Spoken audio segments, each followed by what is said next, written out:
This whole story would begin when Goku mastered the Ultra Instinct against Moro and be able to finish with it, in which Whis would offer to give him a new training to take the Ultra Instinct to the level of a Guardian Angel. Mr. Goku, I offer to give you the training beyond that of a god. A state beyond that of a god? I don't understand exactly what you mean, but if it'll help me become stronger, of course I'll do it. The state beyond a god is the Ultra Instinct, but I will help you reach the level of a Guardian Angel with the Ultra Instinct. Oh, I understand, Whis. Of course I want that training. I really appreciate it. Whis would take Goku to the planet of Beerus, where both would begin their great training. However, this did not seem to some deities, which were Daishenkin, Miris, and Beerus, who began to observe Goku as an extremely dangerous being. However, Daishenkin together with Miris were devising a plan to finish or seal Son Goku and Whis, which was the Supreme Angel. That's right, Whis was the most powerful angel of the 12 universes, and unlike his father Daishenkin, Whis loved life. If Whis, my son Goku, unleashed 100% of his ability as a Saiyan warrior, this would be very serious for us, so we can't allow this. The power of Whis has grown in an amazing way in these hundreds of years that we have not seen each other, but the power of this mortal is what worries me the most. Without being a god, he has been able to reach this level. Returning to the planet of Beerus, Goku was already able to access the Ultra Instinct at will. However, the time in which he was able to keep active was only 1 hour. After this time, he needed a full day to recover completely. Wow, the power I've achieved has been amazing. I can't believe it. But all this has been thanks to you, Whis. Don't take credit to yourself, Mr. Goku, since your learning ability is amazing. No divine being, be it god or angel, no one has that level, only you.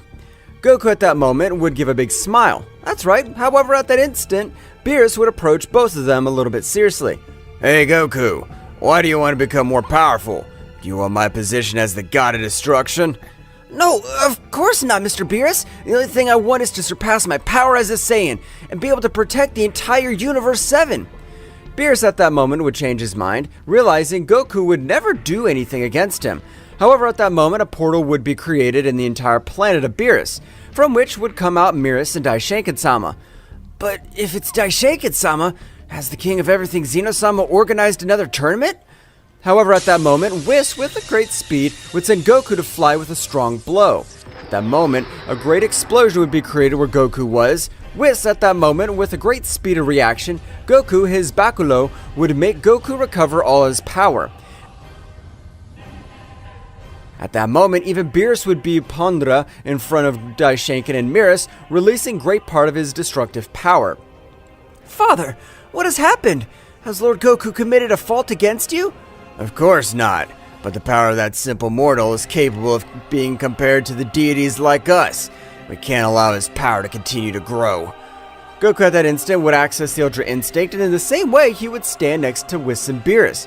With a very serious look, he would observe both angels. What the hell's wrong with you? I haven't done anything wrong. I haven't disrespected you.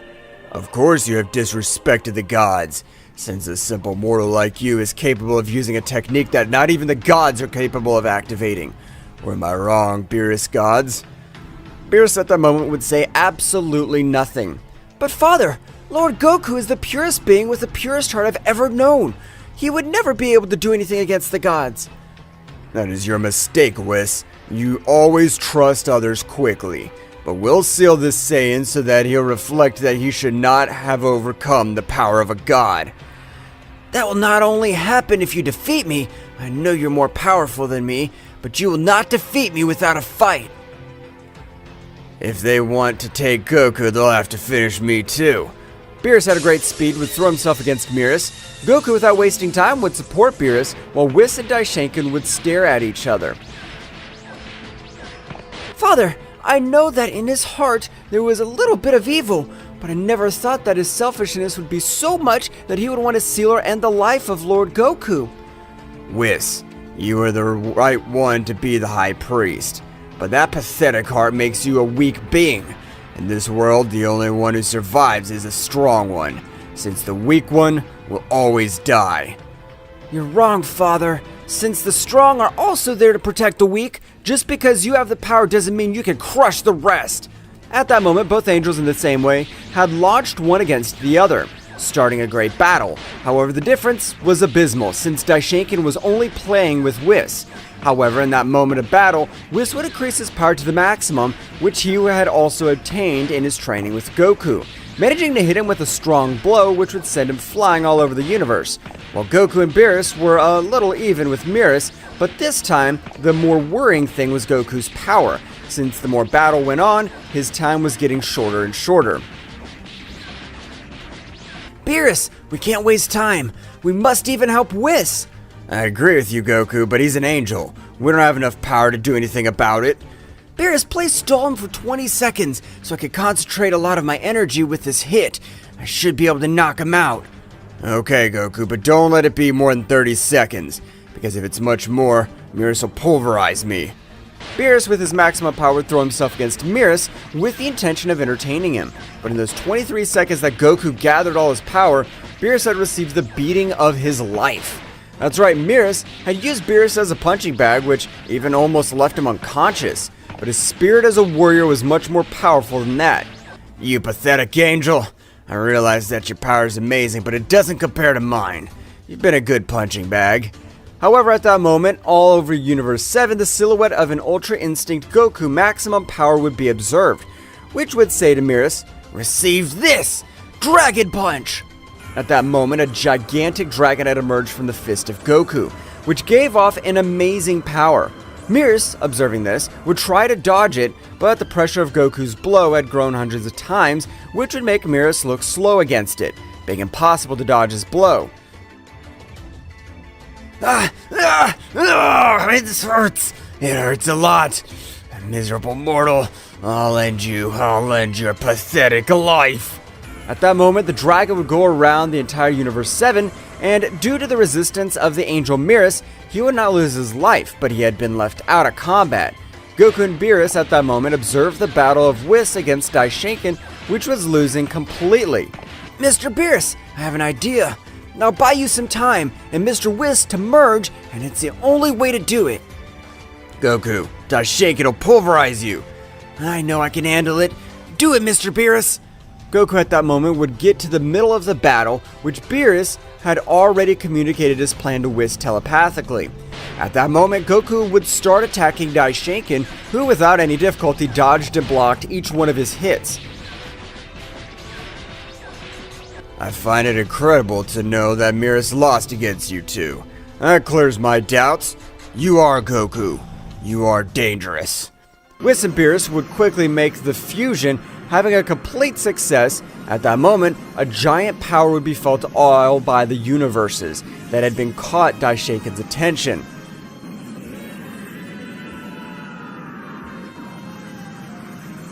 Whose power is this? It's unbelievable, this power it gives off.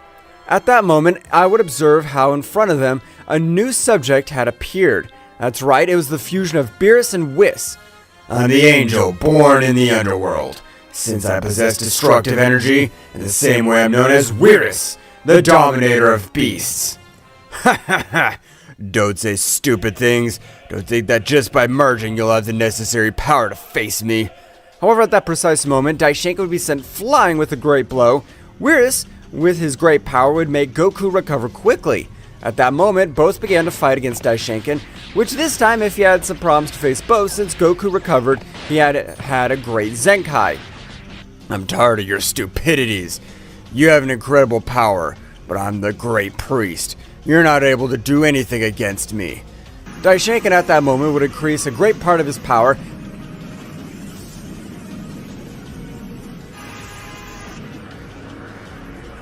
beginning to equal them, even surpassing them. Whis would communicate with Goku telepathically. Goku, Daishinkan will defeat us, but if he does, we must take him with us. Are you willing to do anything? That's right. I don't think this bastard will make fun of us. At that moment, Goku would fall to the ground out of combat. That's right, Mirrors had been able to recover and had rushed towards Goku at an amazing speed that even exceeded the reaction speed of the Ultra Instinct. Daishinkan at that moment, with the fall of Goku, would be able to connect some excellent blows to Whis, which at every moment of the battle was being affected by the blows of Daishinkan. Dark Mythic Dragon! At that moment, a powerful dark dragon would descend from the sky, which, upon colliding with Whis, would connect thousands of rays all over his body, causing the fusion to be lost since its bearers were on the verge of death. Well, well. What a pathetic end for you, Beerus. You had a great future ahead of you, but you sent it all to the trash because of that simple saying. If I could turn back time, I'd do it again. I'm sure someone will end your reign of evil and selfishness. Daishaken at that moment would throw a great sphere of destruction towards Beerus, who would turn into simple dust. Damn it, Dad! I swear I'll take revenge on this one. For you to end my life, because if you seal me, I'll find a way to get out. I would like to observe that. You know that no one will be able to free themselves from the hell dimension, and that's where you and Goku will be sent.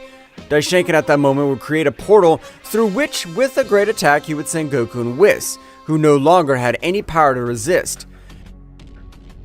In that place, Goku will die, and you'll not be able to do anything, Whis. While on your part, you'll be punished for all eternity by revealing yourself against your father.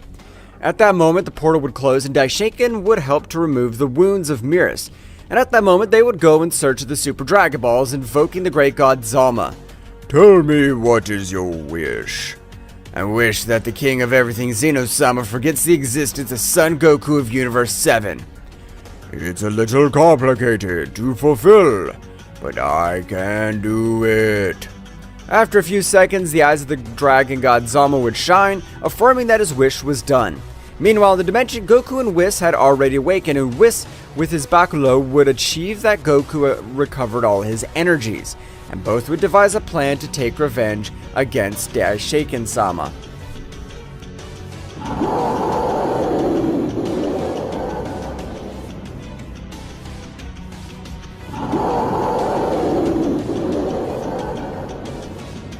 Goku and Whis at that moment would begin to devise a perfect plan to get out of that dimension. However, Goku had suffered a serious mental damage, since seeing Beerus die in front of him had made him awaken a part of him that he never believed existed. Goku at that moment would begin to increase his power in an amazing way, leaving even Whis surprised, who had no idea of Goku's hidden power. Goku, stop!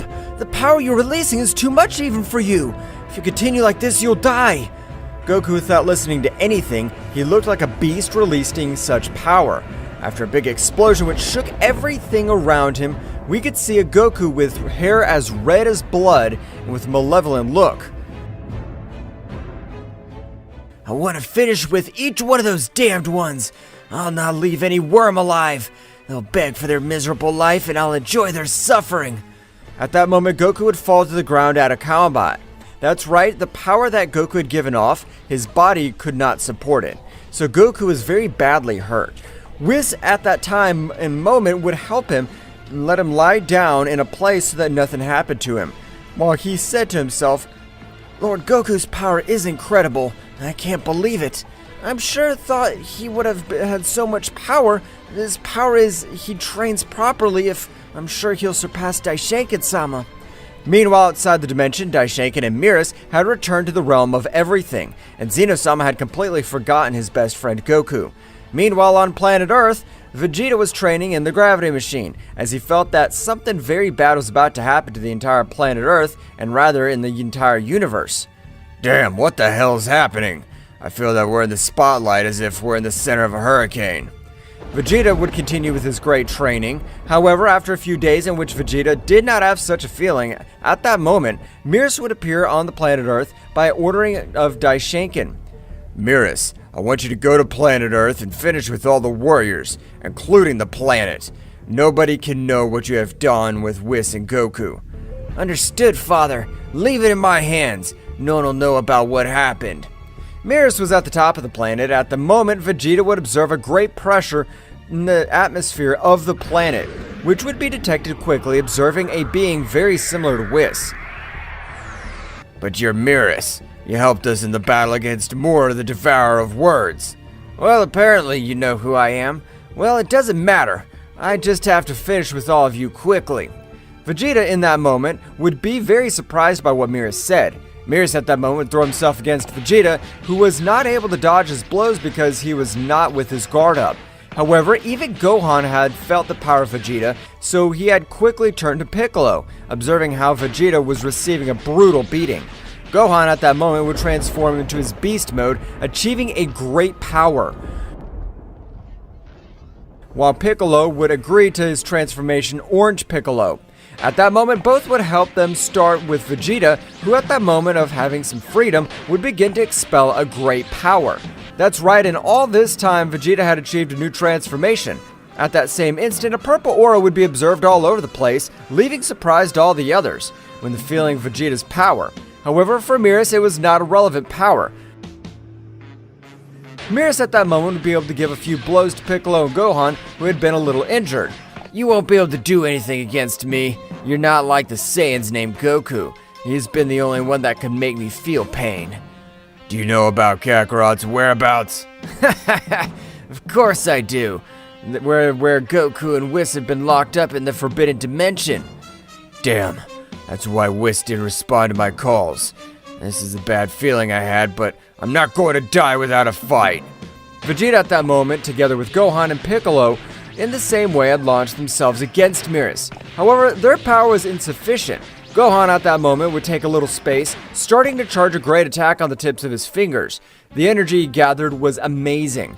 At the moment Gohan launched his attack, Piccolo and Vegeta would move quickly away. Gohan's attack seemed that it would reach him. However, Meares, with stretching one of his hands, would make it disappear. As I told you, you don't have enough power to fight me. Damn it. I swear we'll at least make you bleed. We won't let you humiliate us like this. I, the Prince of the Saiyans, will annihilate you. The trio of warriors would launch themselves against Meares, but their efforts were useless. Their powers were very distant compared to Meares. Daishinkan, who would be observing everything, would realize that Meares was able to kill one of the warriors, so he would stop observing what was happening. Meares at that moment, already tired of playing with the warriors, would begin to take the battle much more seriously, and managing to end the lives of Gohan and Piccolo in a few moves, while he had left Vegeta on the verge of death. I realize that you have an incredible power. Your power is far above those bastards. You even surpass the power of a god of destruction. Hell, I haven't been able to protect the planet, but I swear I'll make you bleed. I'm sorry, Bulma. I hope to see you again soon. Vegeta in that moment would begin to increase a great part of his power. So Vegeta was willing to die in the same way. So you plan to explode. Gather all the power you want, because no matter what you do, you won't be able to do anything against me. I want to see that, damn you! Vegeta had reached his limit of his power, which on this occasion had created a great megaversal explosion, where the last breath of the Prince of the Saiyan had disappeared. The proudest warrior of all the Universe 7 had disappeared in a great explosion. That attack had been powerful enough to be able to make Meares bleed, which would feel a great blow to his chest. Damn monkey.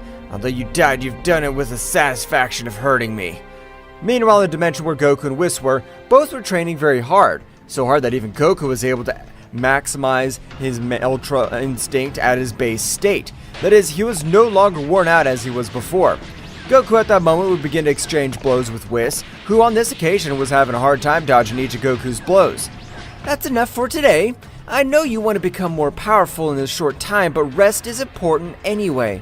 I understand, Whis. I'll be patient to finish off all those bastards, and if it gets in my way, I swear I'll annihilate Daishinkan and Meares. The months were passed in which everyone had forgotten Son Goku and Whis.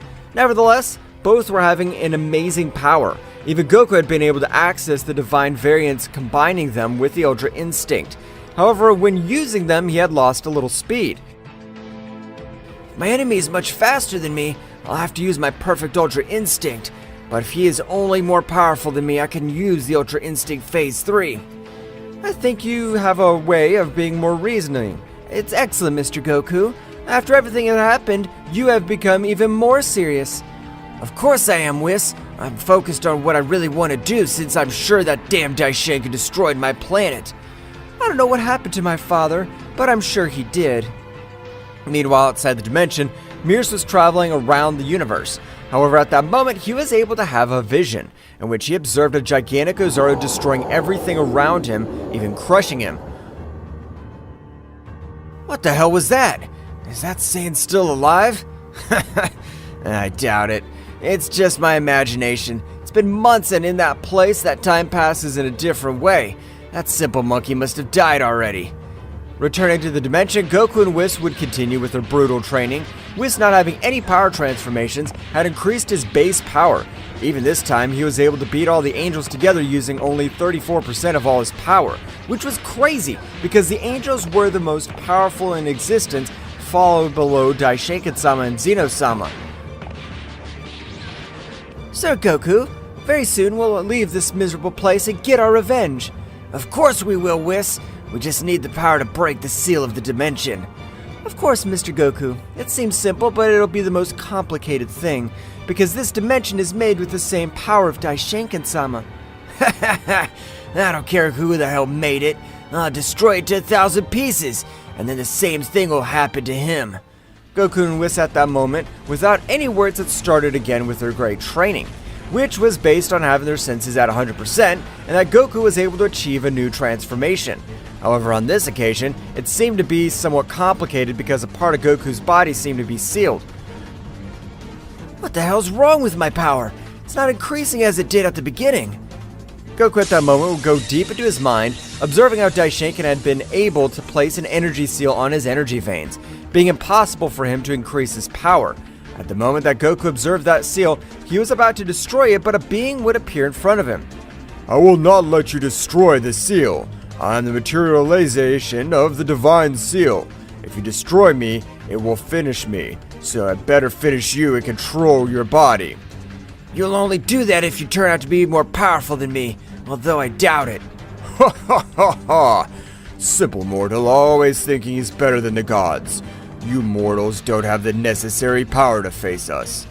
That guy had been sent flying with a great blow that he was not able to observe. However, the annoyed guy threw himself against Goku with the intention of ending his life quickly. Goku, having a much colder attitude, would not trust him, so he would quickly grant him a rain of blows, and a sphere would reduce him to simple atoms.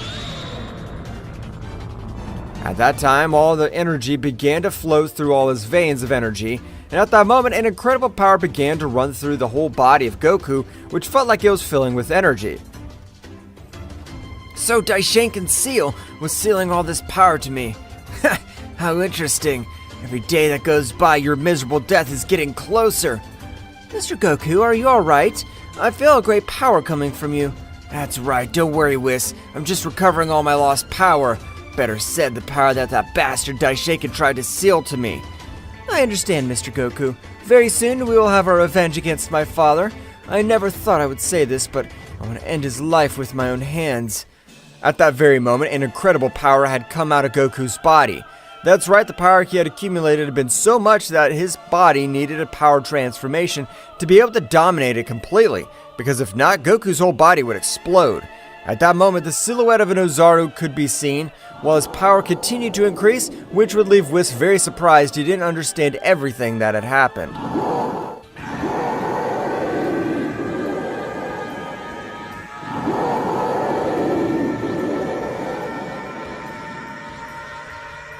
Goku continued to increase a great part of all his power, leaving Whis very astonished, who did not know about all the hidden power of Goku, since he had previously released it in the same way, but not at this level.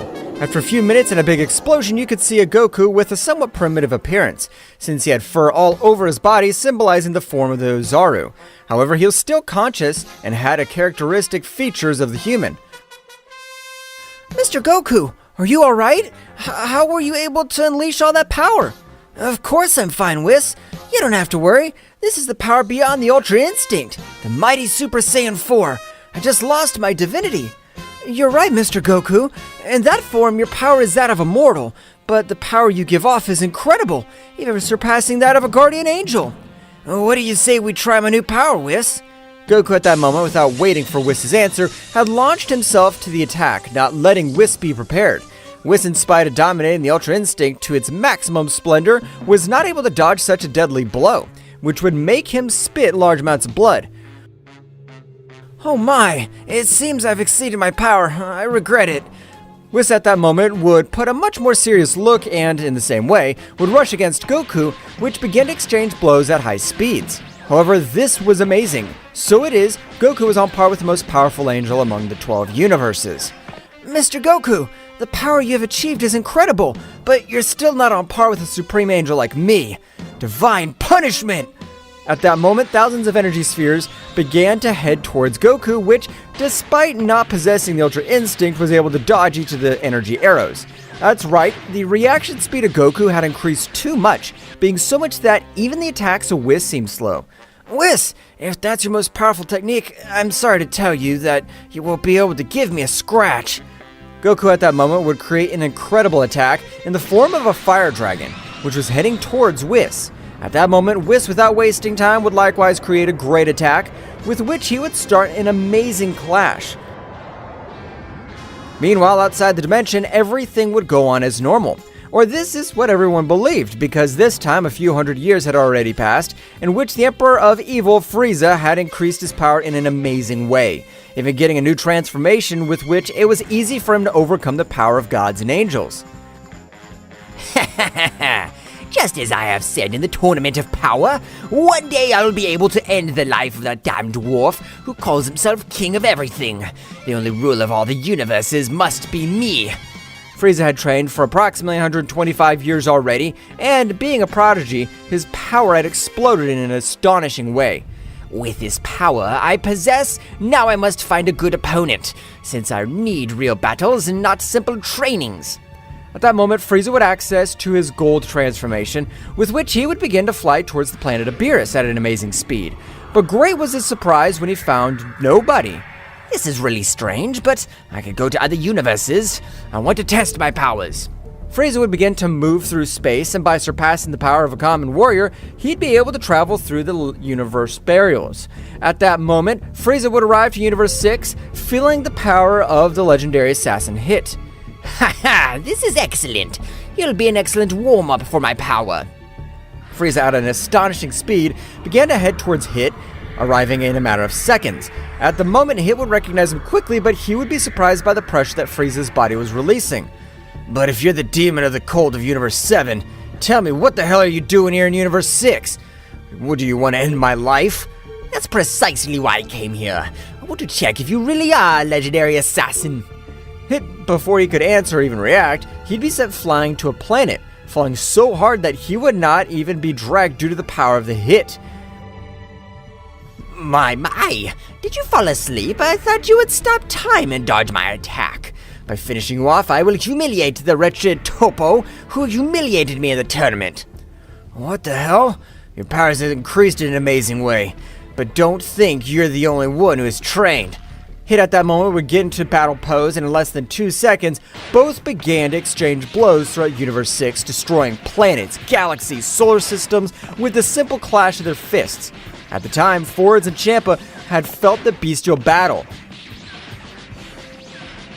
What the hell's happening? That power is a Hit, Forwards. Let's go immediately.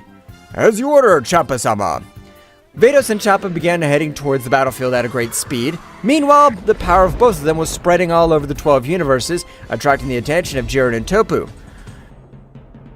That power seems familiar to me, but it's incredible that the power of a single warrior can reach the other universes. I must be wrong.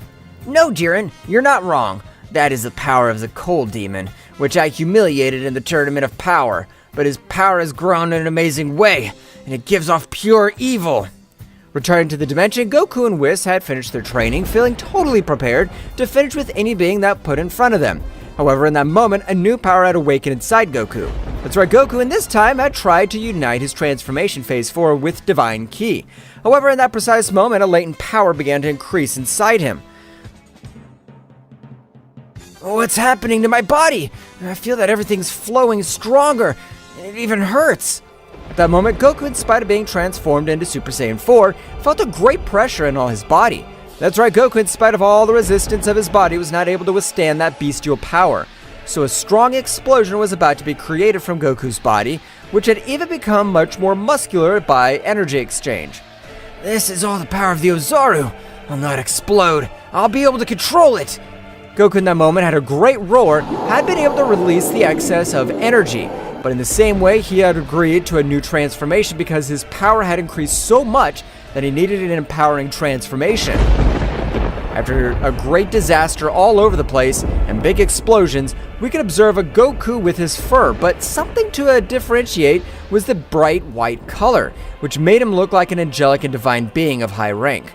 Whis would be very amazed to observe the new appearance of Goku. However, Goku was trying to move, was so heavy by the power he had. It seems that our departure will have to be delayed a little more. You must control all that power, because even though you have that bestial strength, you're not able to move. You'll be annihilated. Goku and Whis at that moment would begin with their last and definitive training, to be able to control all the power that came from this. Returning to the battle of Frieza and Hit, both were very even. However, the power that Frieza had was incredible, since he was only playing with Hit. While he had used everything, even his time jump, but this was not enough since the power of Frieza surpassed even the space-time barrier. What kind of training have you done? Your power's been exploited in an incredible way. I'm not able to assimilate it. Ha ha ha! Don't be surprised by so little. In my current transformation, I'm only using 45% of all my power, and I still have much more powerful transformation. He would be astonished. Frieza would charge a great attack with the intention of finishing with Hit. But when the attack was about to hit, Champa would get in front of that great attack, managing to deflect it with little difficulty. What the hell are you doing in my universe? Well, if it isn't the brother of that wretched Beerus. Champa, annoyed, would launch into the attack, to Frieza's surprise, Champa's power had increased in an amazing way, being able to connect some excellent blows with which Frieza badly hurt, and on the ground.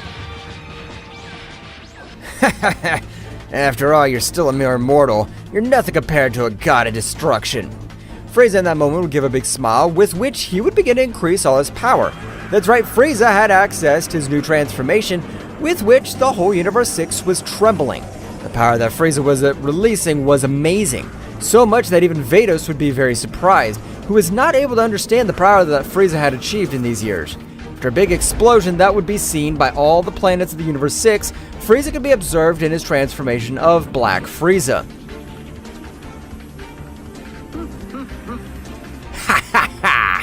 I hope you have a great power, because in this transformation I'm not able to control my powers.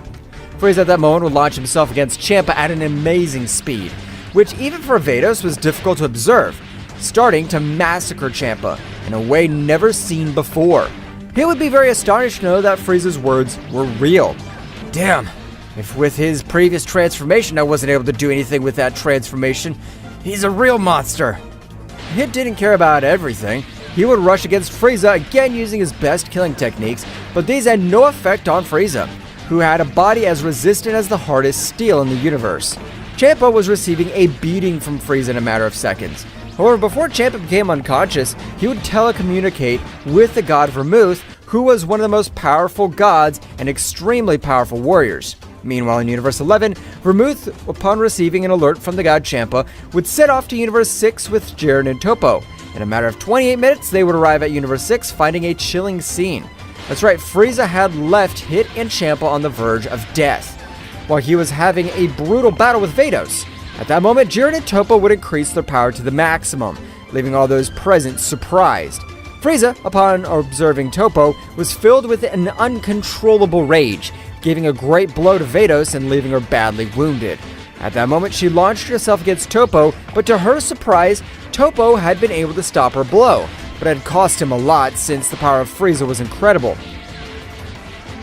I swear that the humiliation you put me through in the tournament of power, I will return it with interest, even to you, you damned Martian. The three warriors began to exchange blows. The power was so powerful that planets of Universe 6 were disintegrated. Meanwhile, as Goku and Whis, after a few months, Goku was able to master his new transformation to 100% being able to move freely and at a much higher speed than before. Now, Whis, I think we're ready. Why, yes, sir, Goku. Our time has come. In that dimension, Goku would increase a great part of his power, beginning to destroy the same dimension of Daishenkin. In that instant of a strong roar, Goku had made 1,000 pieces of the dimension, managing to leave the place appearing in Universe 7, which was simple cosmic dust. Nevertheless, the incredible pressure could be felt by all the 12 universes. So much was the power of Goku that even Hariya kneeled to all the gods and angels, including the 3 warriors who were fighting. At that moment, an Ozaru could be observed by all the 12 universes, and the power that gave off was unreal.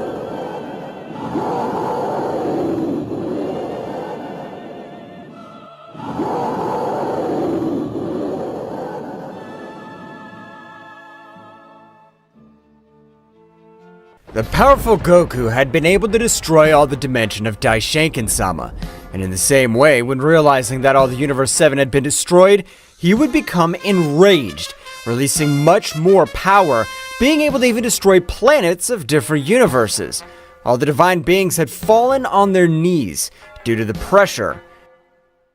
Meanwhile, in Universe 6, the 3 warriors were not able to move due to such majestic power. That's right, the power that Goku was releasing was from another dimension, which did not allow the 3 warriors to move freely, as they felt their bodies were heavy. What the hell's going on? Who's releasing all this power? Damn it, I could recognize this power even after millions of years. You damned Goku monkey. So you finally show your face. No matter how much your power has increased, I will defeat you. Frieza at that moment would increase a great part of his true power, being able to reduce that incredible pressure. That's right, and this time, without giving time to Jiren and Toppo, he would begin to give them a beating, which this time they were not able to do anything, while Vermouth and Daisy were not able to do anything because the pressure was crushing them completely. This pressure even surpasses the pressure of a king at all. Who is the being with so much power? I can't even breathe! At that moment, the incredible pressure would disappear, leaving everyone else to be able to move freely. However, Frieza would not trust ending the lives of Jiren and Toppo with a powerful attack. However, at the same moment, in front of everyone, Goku and Whis had arrived to the battlefield. The 2 deities of Universe 11 were surprised because they would quickly recognize Goku and Whis. This is incredible. That being is releasing all that power as a Saiyan.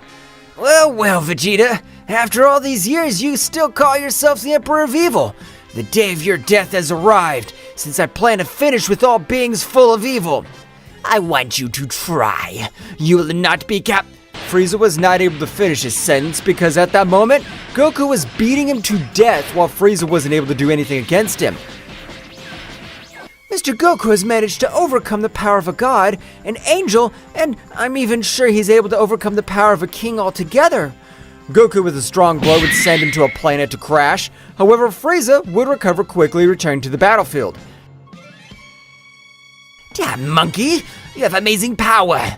But I am much more powerful than you. Now I'll show you 100% of all my power. At that moment, Frieza would begin to increase all his power in an amazing way, being so much his power that even in this occasion, disasters all over the universe were caused, even leaving Goku a little surprised. You must really call yourself a prodigy, since your power is incredible. But that'll not be enough for the most powerful Saiyan of all the universes. Frieza, from a great explosion, would come out with 100% of all his power, and being to exchange blows with Goku. Meanwhile, in the Kingdom of Everything, Daishenkin along with Beerus had been astonished to realize that both were completely breaking the divine seal of a supreme angel. This is bad. Son Goku's power even surpasses Zeno-sama's power in his combat form. We can't do anything against him. Father, you're the Supreme Angel. We've always had our way. We were even able to seal the Supreme Angel Mikoshin. We won't let a mere mortal stand in our way to end our dreams. You're right, Beerus. A simple mortal will not allow us to become the new kings of everything. But we must go to Universe Zero if we want to survive. Universe Zero? It's said that not even a king of everything is able to get out of that place alive. That's right. In that universe, my father gave his life for me. Because millions of years ago, I entered that universe. And the beings that exist are beings with enough power to finish with the king of everything with just a thunder of their fingers. Mirrors at that moment would be very surprised, but knowing that they had no other option, he'd accept. At that moment, both angels would leave the realm altogether, beginning to fly at an incredible speed through all the universes. And Goku's power being so great, it was perfect for camouflage. Returned to the battlefield, Frieza was not able to hit Goku despite using 100% of all his power. Well, well, I thought that because you've been training for hundreds of years and consider yourself a prodigy, you'd be able to do something against me. But you're still the same trash. Damn monkey, I won't lose to you again. I swear I'll finish you off. Frieza would again do everything possible to be able to finish with Goku. However, each one of his blows were in vain because his power surpassed him by dozens of times. At that moment, Whis would approach the Vermouth God and his sister Margarita. I'm glad to know that they're well. Frieza's been able to overcome the power of a god and an angel. Whis at that moment would notice the key of his sister Vados was disappearing. Flying quickly towards her, Whis and with his staff was able to make Vados completely recover. However, she was unconscious, and at that moment Vermouth would approach Whis. Whis, how'd you get all that power? And why aren't you with Beerus? Whis at that moment began to explain everything that happened. Since Goku was able to defeat Moro to the betrayal of his brother Mirrors, along with the High Priest Daishinken-sama, everyone was surprised to know that even the High Priest had betrayed them. Returning with the battle of both beings, Frieza at that moment was no longer able to withstand the power of his new transformation. So he had received a strong blow from Goku, being sent to some rocks, and at that moment he would lose his transformation, returning to his fifth form. Damn! Once again humiliated by this simple monkey! You never stood a chance against me. You're nothing but a simple worm. Frieza would launch a great attack. However, he was terrified because even though he was only a few centimeters away, Goku was able to dodge it. You didn't even serve me as a warm-up, but it's time to finish you off. At that moment that Goku was charging a great attack, a being had been able to hit Goku with a great blow, sending him to fly to a planet. And at that moment, the subject would take Frieza, creating a portal of negative energy and leaving the place. At that moment that Goku recovered from the blow, he'd say to himself, That guy hit me really hard. He is an exceptionally powerful being. This shouldn't be good. Goku at that moment would return to Ultra Instinct, approaching everyone present, would realize that Jiren and Toppo had fallen on the battlefield trying to defend Hit and Champa. Don't worry, it's not a problem for Whis since he even overcome the barrier of a Supreme Angel. At that moment, Whis with his staff was able to bring Jiren and Toppo back to life, who were surprised to see Goku in front of him. What happened? Was Goku able to defeat that cold demon? He wasn't even that powerful after all. Goku at that moment would put on a very serious look, which everyone noticed. I have no idea if the gods and angels will be with us or against us, but we plan to end the lives of Daishinken and Mirrors. On behalf of the whole Universe 11, count on us. But it'd be better to meet the Kingdom of Everything to know the decision of each god. I don't care about the decision of each god, neither about Zeno-sama. That damn Daishinken, he only wanted to end my life without me doing anything to him, so I'm gonna destroy him. Goku and Whis at that moment would disappear, and they both arrived to the kingdom of a matter of seconds. Nevertheless, to the surprise of both, nobody would come out to receive them. Goku, thinking that Daishinken was hiding, would raise a great part of his power. However, at that moment, both guardians of Zeno-sama would appear in front of both warriors. But if it is Lord Goku, tell us, what do you want in the Kingdom of Everything? Don't you want to know where Daishinken is? We don't know, since apparently 3 hours ago he disappeared from this place along with Mirrors. Whis at that moment would use his baculum to locate him, being surprised when he noticed the trace of energy that his father and Mirrors had left in the space. This is impossible. Apparently, my father and Mirrors have abandoned the 12 universes to enter the Forbidden Universe, or better known as Universe Zero. Universe Zero? I've never heard of that universe.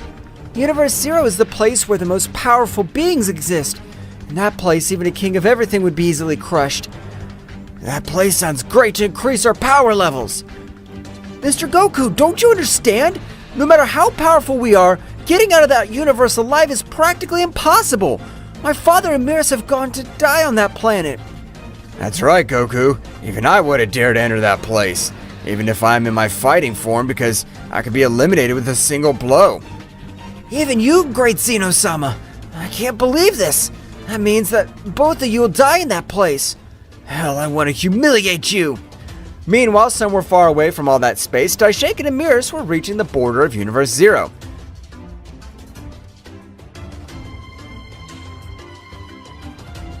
Mirrors, I hope you're prepared because in this place, we become powerful.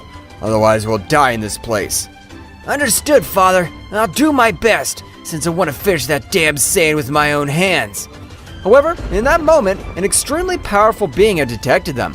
That's right, this being was known as the Annihilator of Universe Zero, because he exterminated all beings close to the barrier of his universe. Daishinkan and Mirrors, despite flying at an amazing speed, they'd be stopped without being able to react. That subject would take them by their legs, beginning to destroy everything in their path with their own bodies. At that moment, the subject would throw them to a planet, falling both, and without being able to recover, the Annihilator would begin to throw thousands of energy spheres to them. That should be enough, since they did not emanate a great power. At that moment, the Annihilator would leave that place. However, in front of Daishinkan and Mirrors, a guide saved their lives. That's right, this being was one of the 5 most powerful warriors in the entire Universe Zero. You must be son Daishinkan-sama. Since I remember the time I killed your miserable father, you're Daishinkan. Millions of years ago, you were able to escape, but now? Daishinkan at that moment would begin to tremble with fear, remembering that this same guy who was the one who ended the life of his millions of years ago and his father sacrificed himself so that he could escape. But tell me, what brought you to Universe Zero? Since I must admit that you're not a fool, and if you're in this place, it must be for a very dangerous reason. My son Mirrors and I, we've sealed a guardian angel and a Saiyan, and we don't know how they were able to get out of that place. How stupid you are! You should have used the divine seal so they won't be able to get out of that place. At that moment, Daishinkan would look very serious, and with his voice full of terror, he would say something to Yota which would also leave him very astonished. We have used the divine seal level 5, the most powerful seal that exists. And even so, he was able to escape from that place. If what you're telling me is correct, that guy must be a super warrior. So after millions of years, a new being's been born who's worthy of being part of Universe Zero. Even his power surpasses a king at all.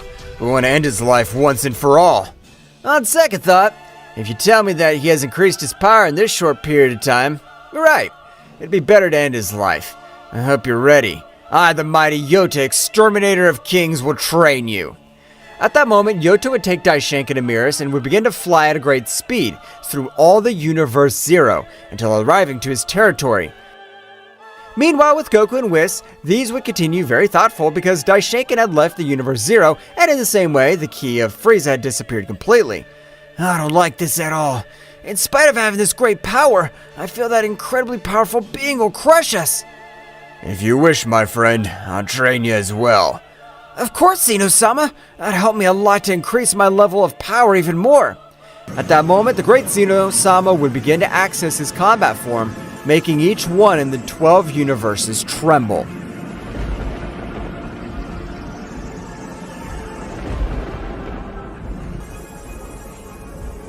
That's right. At that moment, the King of Everything, Zeno-sama, had accessed his combat form, leaving Goku and Whis surprised, who didn't know that the King of Everything had a combat form. After a big explosion, because Zeno-sama did not control 100% of his power, an imposing warrior could be seen in front of Goku. I hope you're prepared, Goku, because with my combat form, I'm not able to control my strength. You better stop! Even though you have agreed to your combat form, you're no match for me. You better train with Whis.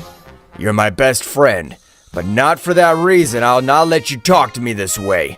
Now you'll taste a great part of my power, and you'll regret having underestimated me.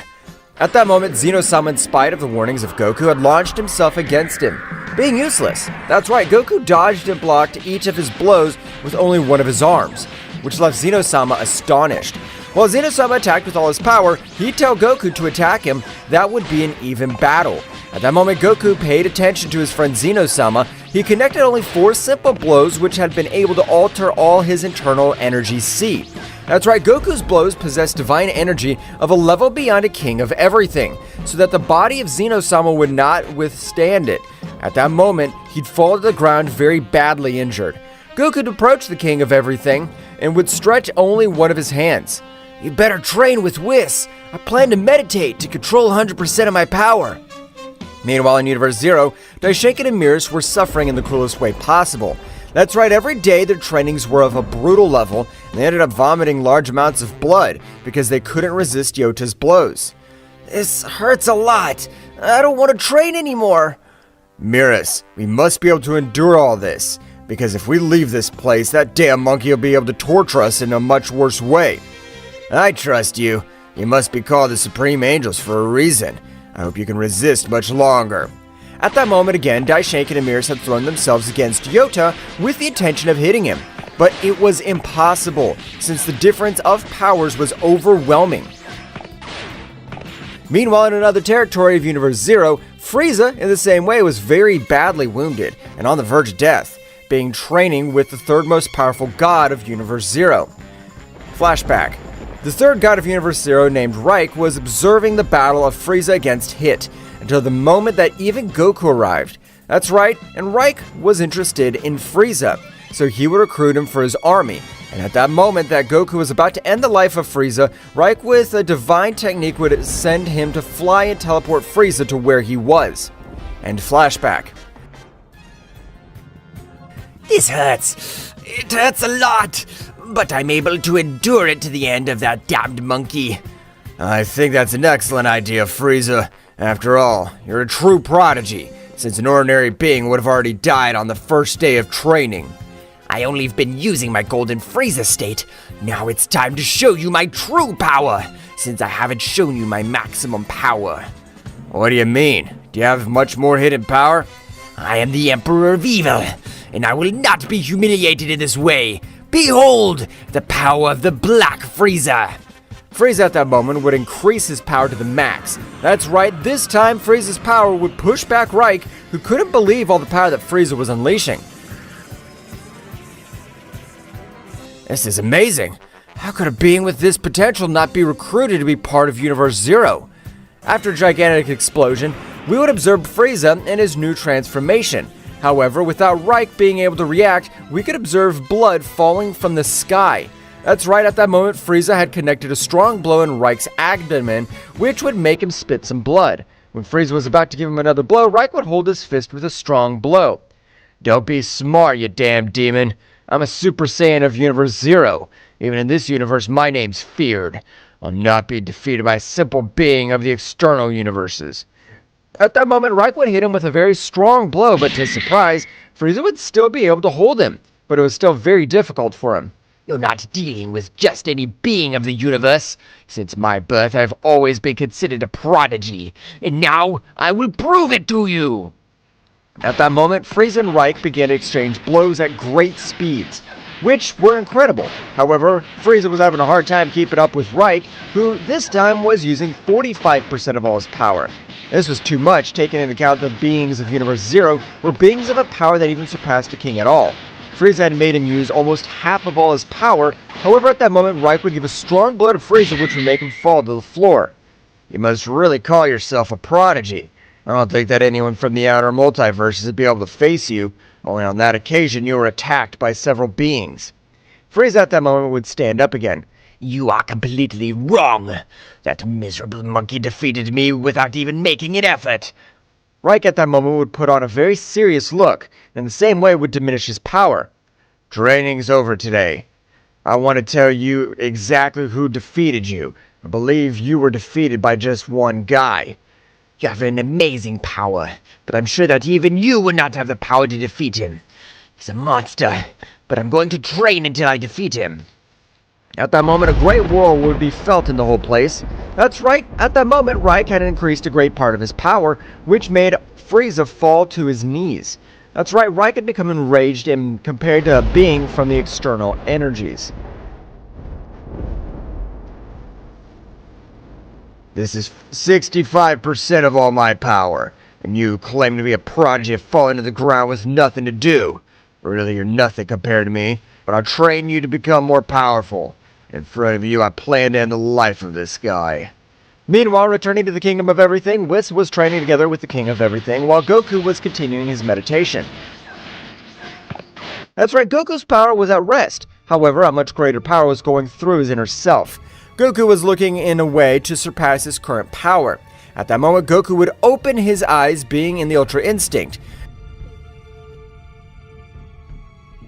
That's right, Goku, since the beginning of his meditation, had been in the Ultra Instinct, but something to differentiate was that this time his power was amazing.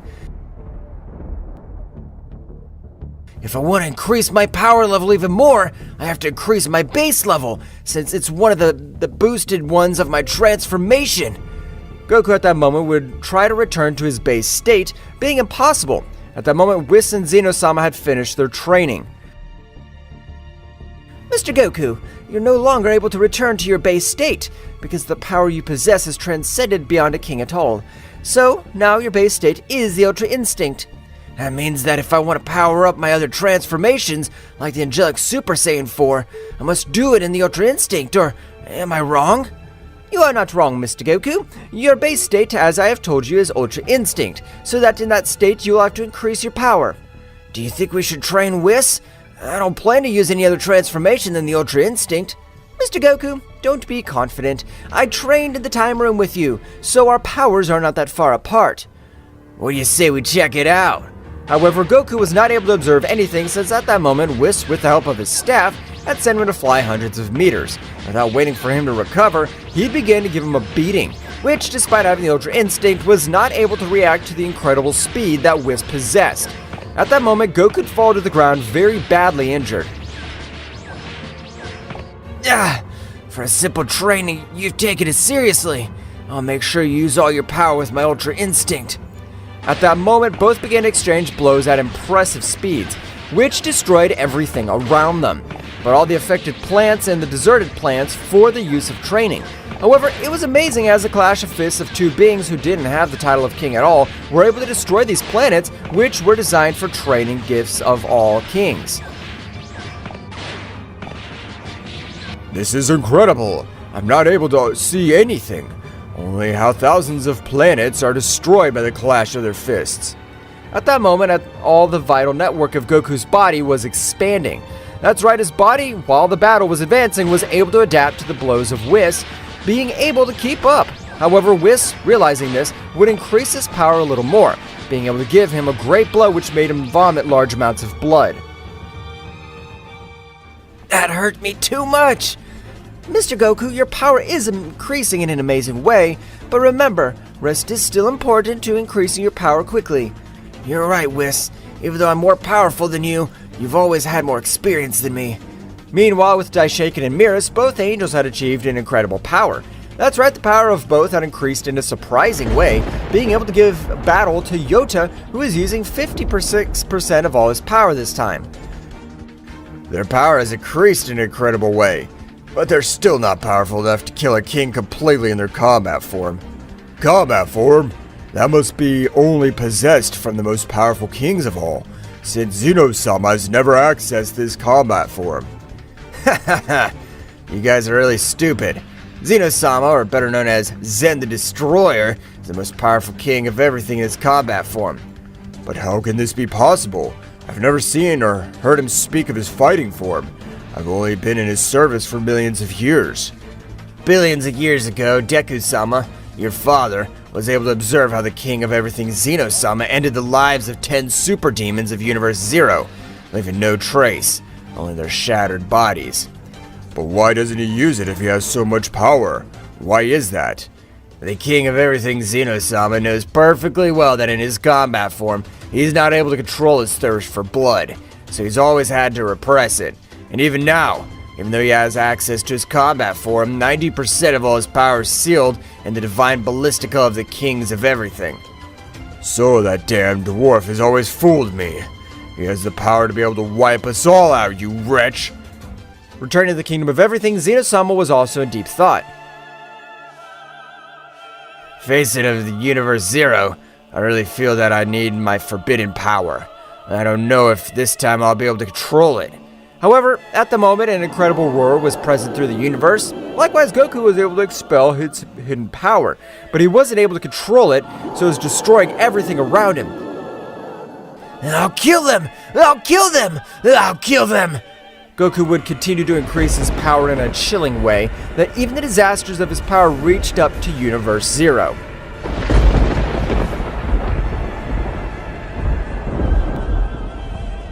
The whole body of Goku was releasing an overwhelming power. That's right, this time Kakarot had totally fused with Goku, which was making him lose control. Due to the great negative energy that Kakarot possessed, Zeno-sama, in that instant, would rush against Goku with the intention of stopping him, since the power he was releasing was a bestial one.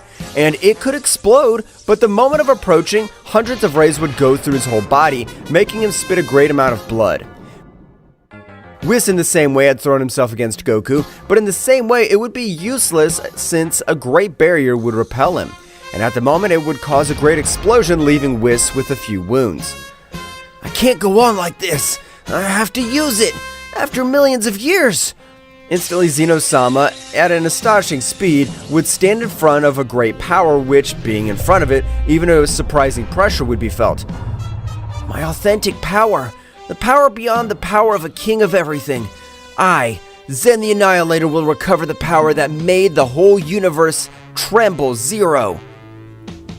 All that great negative power would begin to enter the body of Zeno-sama, which, in the same way, would begin to cause destruction throughout all the universes, which would even be more catastrophic than those of Goku. All the gods of Universe Zero would realize that the power of Zeno-sama had returned.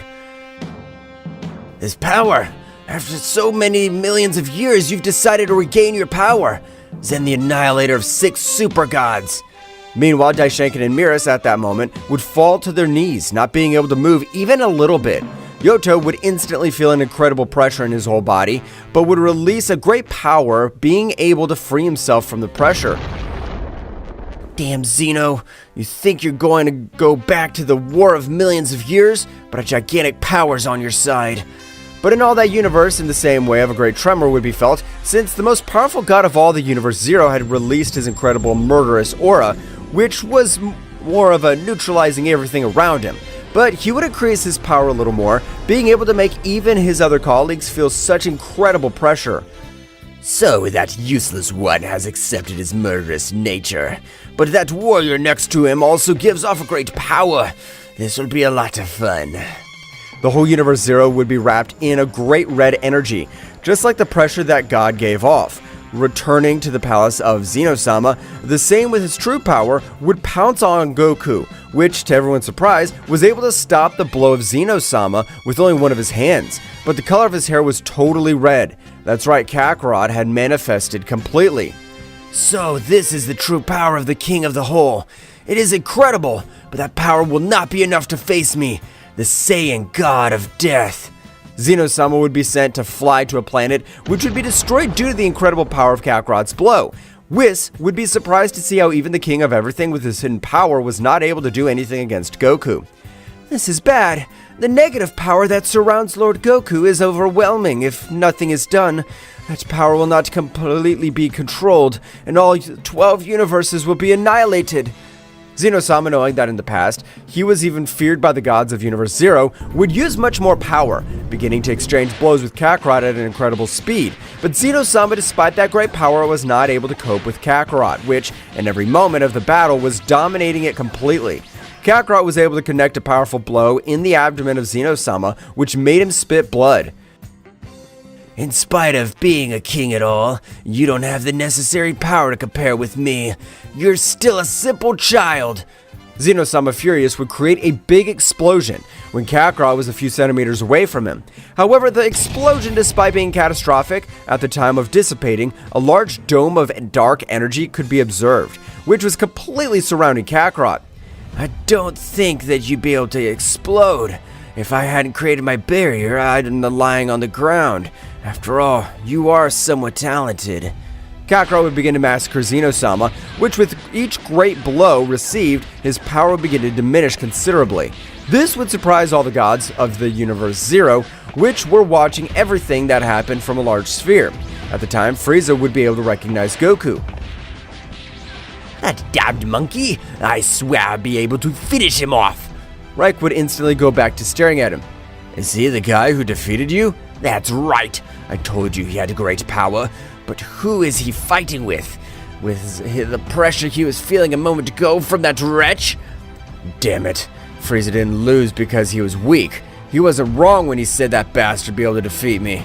I don't have the confidence to defeat him with my current power. Yota would also be surprised to know that the warrior who was humiliating Zeno-sama, who was able to kill 6 super gods and called Zen the Annihilator, was very thoughtful, not knowing what kind of power that warrior possessed. Daishaken and Miras, come here quickly. I want to explain to you completely everything that was done to that Saiyan and how such a powerful being always went unnoticed. Son Goku is a mortal of a race called Saiyan, whose capacity is to increase his power with each battle, but there was never been in a Saiyan to surpass the power of a god of destruction, much less the power of an angel. But when we realized that their power had no limit, we decided to lock them in the Room of Time, along with the Angel of Universe 7 since he did not agree. A simple mortal was able to master the Ultra Instinct that even for the Disios is completed to it, and was able to destroy the Divine Seal level 5. This is crazy. Returning to the battle, Kakarot was having total advantage over the battle. That's right, just like that, with a great blow he would send Zeno-sama to crash. Zeno-sama, in spite of getting up every time, was not able to assimilate the massive energy, which for the first time, he felt terror in his whole body, since he was not able to do anything against Kakarot. Zeno-sama was not able to control the panic he felt when observing the red eyes of that Saiyan. You're a monster! What the hell are you? I, who was considered an annihilator, don't possess all that power. You're a beast. Kakarot at that moment felt that he was exploding. That's right, the power that he was giving off needed a new transformation, so that he wouldn't explode with all the power that he was giving off. I was sealed for several years, but if this bastard dies, I'll die in the same way. So I'll help him to overcome his power. Kakarot at that moment would create a great sphere in his hand, throwing it to the sky. At the moment of exploding, an artificial moon would be created, and at the moment of observing it, he would begin to transform into a great ape. But without losing the control, he would be able to access the Super Saiyan 4. But there was something different to the Super Saiyan 4 that Goku possessed, since this time the fur of Kakarot was of a purple color, while his eyes were all black. The imposing that was detached from the body of Kakarot was incredible, so much that in this occasion, at the moment of releasing a little of his power, Zeno-sama and Whis were not able to breathe because of the pressure that detached from the body of Kakarot. What is this? I'm not able to move. I can't breathe. Goku, please react. Meanwhile, all over Universe Zero, all that incredible pressure had brought most of the gods to their knees with the exception of the 3 most powerful beings, which were Dracoria, Yota, and Reich. But Yota and Reich found it hard to stand up since the energy dispersed throughout their universe was incredible. At the moment, Yota would realize that Daishaken and Miras were about to die due to the pressure that destroyed each of their organs. Dimension absorption! Vacuum deviation! The whole place where Yota and both warriors were training would be transported to the dimension very different from the one they were in. On the contrary of Frieza, who was about to receive help from Reich, he would return to his Black Frieza state, with which it was very difficult for him to move, but he would not give up. I'll not let the simple pressure of that dirty monkey defeat me. I'll be able to end your pathetic life, and for this, I must see death up close. Returning to the realm of the whole, Kakarot would approach towards Zeno-sama, which was not able to move any muscle to be able to defend himself. But at the moment, the whole body of Kakarot would begin to release some incredible rays. That's right, Goku was maintaining a close battle against Kakarot for the control of the body. Instantly, all the power of Kakarot would begin to diminish considerably, and an incredible roar would be heard all over the universes, followed by the voice of Goku. I'll now let you control my body, but I accept to merge with you, so that you will never be sealed again. But if you don't accept it, I will seal you for the rest of eternity. A great battle in Goku's consciousness was taking place. After only 10 more minutes, Goku would be able to take control of his body, returning to Ultra Instinct, but lightning would come out of his body, knocking him out of combat. Goku's power is incredible, but he must learn to master it completely. It'll be better to train because he'll be a great ally against the gods of Universe Zero. Whis, with his baculum, would heal each one of his wounds, and in the same way, he would help Goku, taking him to a bed so that he would recover completely. Dracoria, who was observing everything that happened, was very pensive. The power of that guy is incredible, but I'm sure that my power is capable of defeating him. But I must not trust him, because he has an amazing hidden power. He was able to humiliate Zen the Annihilator, as if he were a simple child. Meanwhile, the other warriors who wanted to end the life of Goku, they were all training very hard. That is, they would continue with a rigorous training that'd be able to increase their power level much more, as well as Whis and Zeno-sama, which both would begin to train to be able to increase their power much more. Zeno-sama, Mr. Goku's power is amazing, but do you think he'll be able to master it completely? I have total confidence in Goku's ability, so I'm sure he'll be able to master all of this bestial power. At the moment, a great power would be felt through the whole kingdom. That's right, in the same way, a cold pressure would be created all over the place, implying that a part of Goku's power was darkness. Goku had recovered completely, but when he opened his eyes, hundreds of planets would be destroyed since he did not control his new power. So this is the power that belonged to us since our birth. This is incredible. Power is barbaric. Sir Goku, are you alright? That's right, Whis. Don't worry. An apology for everything that happened a few days ago. You have been able to master all this power. This is amazing. I can't believe it. With your power, we'll be able to finish with any being that comes in front of us. I haven't mastered it completely, since Kakarot's power is pure negative energy, unlike the power I usually use, but I'm sure I'll master 100%. With that power, no matter where Miras and my father are, we'll be able to take revenge for all the time they had left us locked up in that damn place. That's right, Whis, so it's time to train with even more determination than before. Goku would likewise join the training with the intention of increasing his power level even more. Meanwhile, in Universe Zero, Yoto was also very thoughtful because of all that power that Goku had unleashed that even made them tremble. No, this can't be happening. The power of that Saiyan's incomprehensible. I can't believe that he was able to humiliate Zeno the Annihilator with such incredible ease. Dracoria, on the other hand, with a very serious look, would send one of his henchmen to investigate all the life of that Saiyan. You are my priest. As my right hand, and also a Saiyan who has never known defeat, I want you to investigate all the power of that guy. As you command, my lord. It will be a pleasure. That warrior by the name of Akumo, and also the first Saiyan, would begin to increase his power to the maximum, so as not to be taken off guard.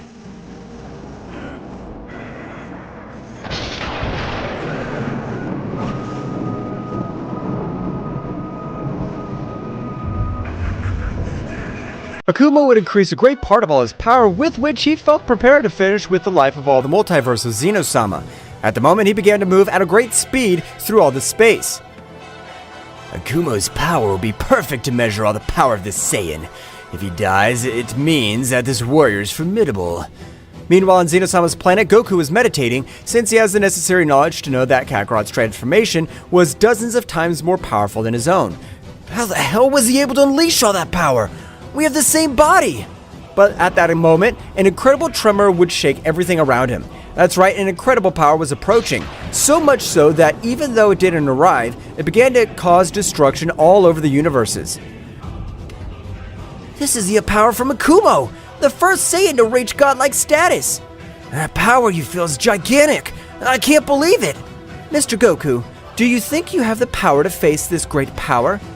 Don't worry, Whis. I have the power to end the life of that damned Akumo. But at that moment, a dark portal would form in the back of Zeno-sama. I want to check if you have the power to face me. You have the same power as the past while we have trained. Akuma would deliver an incredible blow to the stomach of Zeno-sama, who felt like the whole world was spinning around him. That's right, the power of that blow was so overwhelming, so much so that even large amounts of blood fell to the ground. How did you have all that power? You were a simple worm who begged for his life. I became powerful in order to return your humiliation. I'll never forget that I, being the most powerful Saiyan in all the universes, had to beg for mercy. Akuma would charge a large sphere of energy, throwing it at Zeno-sama, who was not able to do anything on this occasion, due to the great difference in powers. However, Goku with incredible speed would take Zeno-sama, putting him in a Zeno place. You have incredible speed, but that won't be necessary to defeat me, so you are the owner of the power that was felt just now. I don't know what happened between you two, but I won't let you take Zeno-sama's life. You'll only do it if you can defeat me. You are powerful, but you don't have the battle experience that I possess. Goku in his Ultra Instinct had launched himself against Akuma, with which, without any difficulty, would dodge each of his blows, being able to connect several blows in the same way, which made Goku bleed. Instantly, Akuma, the body of Goku, beginning to torture him, all his screams could be heard throughout the universes. The power of that warrior is incredible. I can't believe it.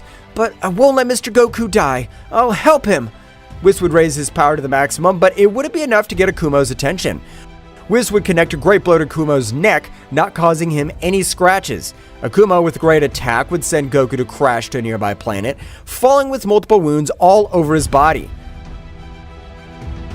That's the power of a guardian angel possesses. You're just a piece of garbage. Akuma, in a matter of seconds, would begin to humiliate Whis, who was not able to do anything to defend himself since the difference in their powers was abysmal.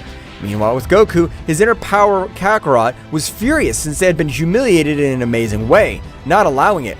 You know your heart is warm, but now I'll control the body. Kakarot would control Goku's body with ease. Goku being in terrible conditions, Kakarot, observing how Akuma was humiliating Whis, would quickly increase his power, and a great explosion would pass to the Super Dark Saiyan. Akuma would feel a great power, but when realizing that he was Goku, he would give a loud laugh. I don't know where you got much more power, but the result will be the same. You don't have the experience that I, the first Saiyan God, possesses. Kakarot, without saying a single word, at an incredible speed that even Akuma was not able to observe anything, had connected a powerful blow, which would make him crash into a planet, destroying it with the impact. At the moment Akuma stood up, a large mouthful of blood would come out of his mouth. This can't be happening. No warrior besides Zeno-sama's ever made me bleed. I swear I'll finish you off, you bastard. I'll not leave a dust of you. Akuma, furious, would begin to exchange blows with Kakarot, which on this occasion were very evenly matched. Since Kakarot's experience was much greater than Goku's, at the moment Kakarot would connect a big blow to Akuma's stomach, but at the moment he would also receive a kick from Akuma, being sent both to fly. That's funny. You have the great power, but you won't be able to finish me. You're a simple worm compared to my greatness. Stop saying stupid things, you simple mortal. Akuma had launched himself against Kakarot, but to his surprise, this time Kakarot would hold his fist with only one of his hands. So with a terrifying look, he had made him shudder. That's right, Kakarot's power was even able to make Akuma, the first Saiyan God, panic. What are you? How do you have such authority? I don't know what I am, but I know that I'll end your pathetic life in this place. Since you dared to kill almost my body, I cannot allow that. Die! Kakarot, with a great dragon attack, would be able to pulverize Akuma. Dracoria, who would observe everything that happened, was a little surprised to witness all the power that the Saiyan had. To end the life of that warrior would be a waste. I have to manipulate him so that he becomes part of my elite warriors. Meanwhile, with Daishenkin and Emiris, both angels had increased their power to the limit of their capabilities, being able on this occasion to give an even battle to Yota, who was a super god of the Universe Zero. They have increased their powers in an amazing way, but they have still a lot to learn, so we'll train for a while, and they'll be ready to finish what they started. After all this time, I'll be able to finish with that damn monkey. I'll not let him finish with my dreams of becoming the most powerful being of the 12 universes. Father, together we'll put an end of the life of that dirty Saiyan and the traitor of Whis. On the other side of Universe Zero, Frieza had also obtained a great power, with which he would be able to defeat Reich. But when Reich used his curse technique called Demonic Acceleration, Frieza would not be able to defeat him. That's right, Demonic Acceleration consisted in each energy vein transported twice the power that usually teleports, but in the same way his power was more than doubled. You have an amazing power, Frieza. You're just to control the energy drain. But we have prepared ourselves in case these warriors want to go to war with Universe Zero. Of course they do, Reich, but they will be no match for us. I want to be the one to end the life of that damned monkey. I'll tear him to pieces with my own hands. Instantly, Kakarot would approach Zeno-sama, and with a great sphere of golden energy, he'd be able to heal his wounds. Thank you! Don't thank me, you damn insect! Whis, it's time we go to Universe Zero and find out if the Daishinken and Mirror's bosses are still alive. Mr. Goku, are you sure you want to enter Universe Zero?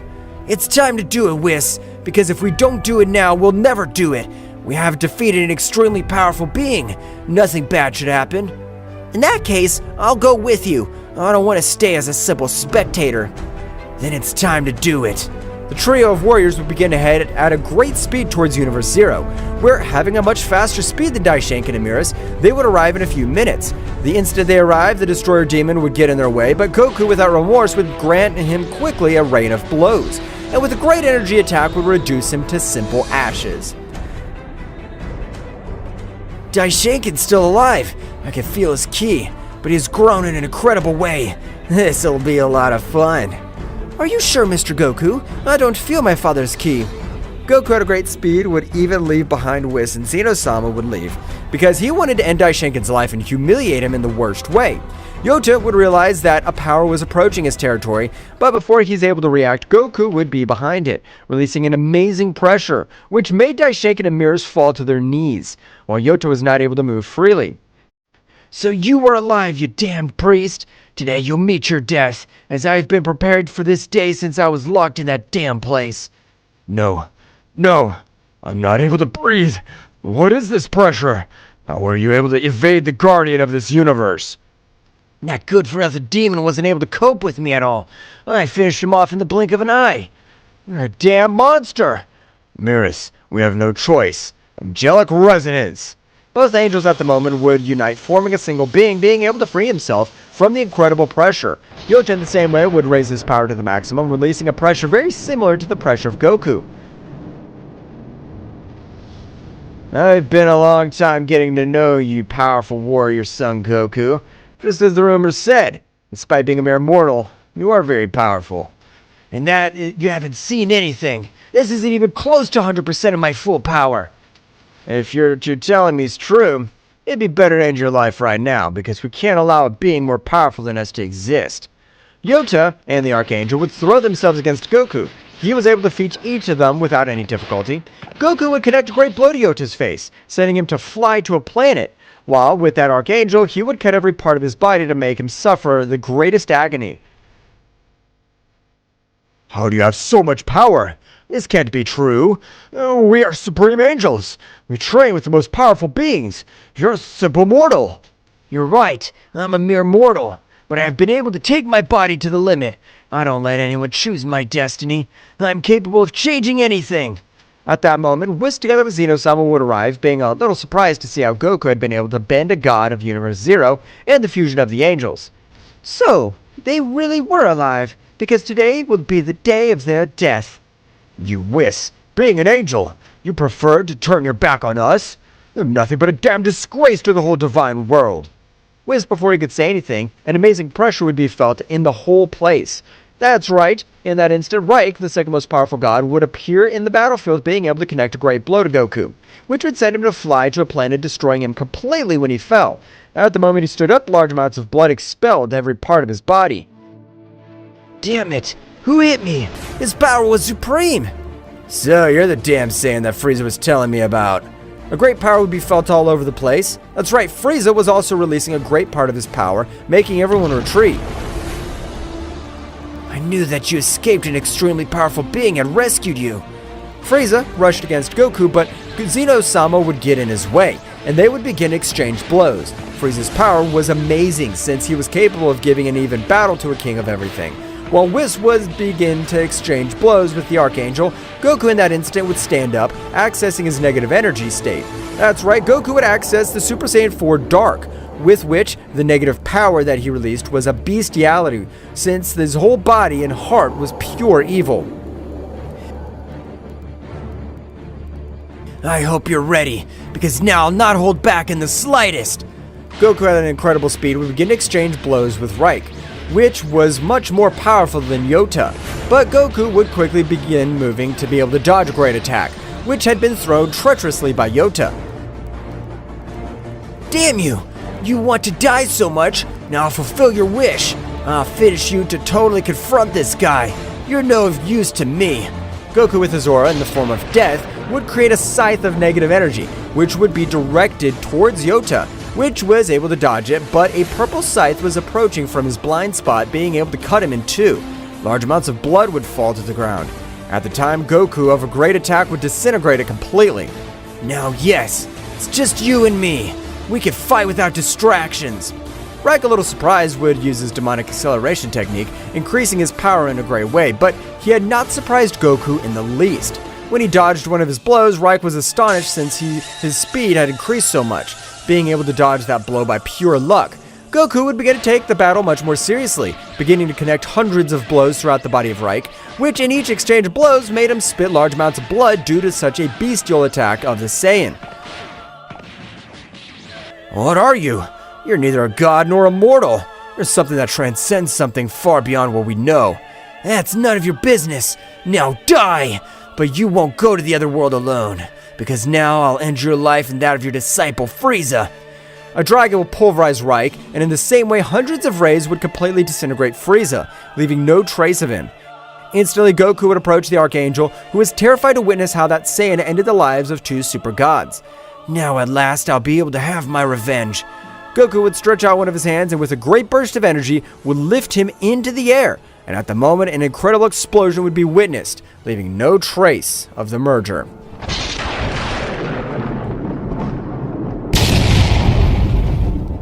Goku, with his great power, was able to finish with the life of two super gods, and even with the life of the fusion of Whis and Daishinkan-sama. Nevertheless, none of this had finished, since Dracoria, the most powerful god of all the Universe Zero, was still alive, and he had witnessed absolutely everything that happened.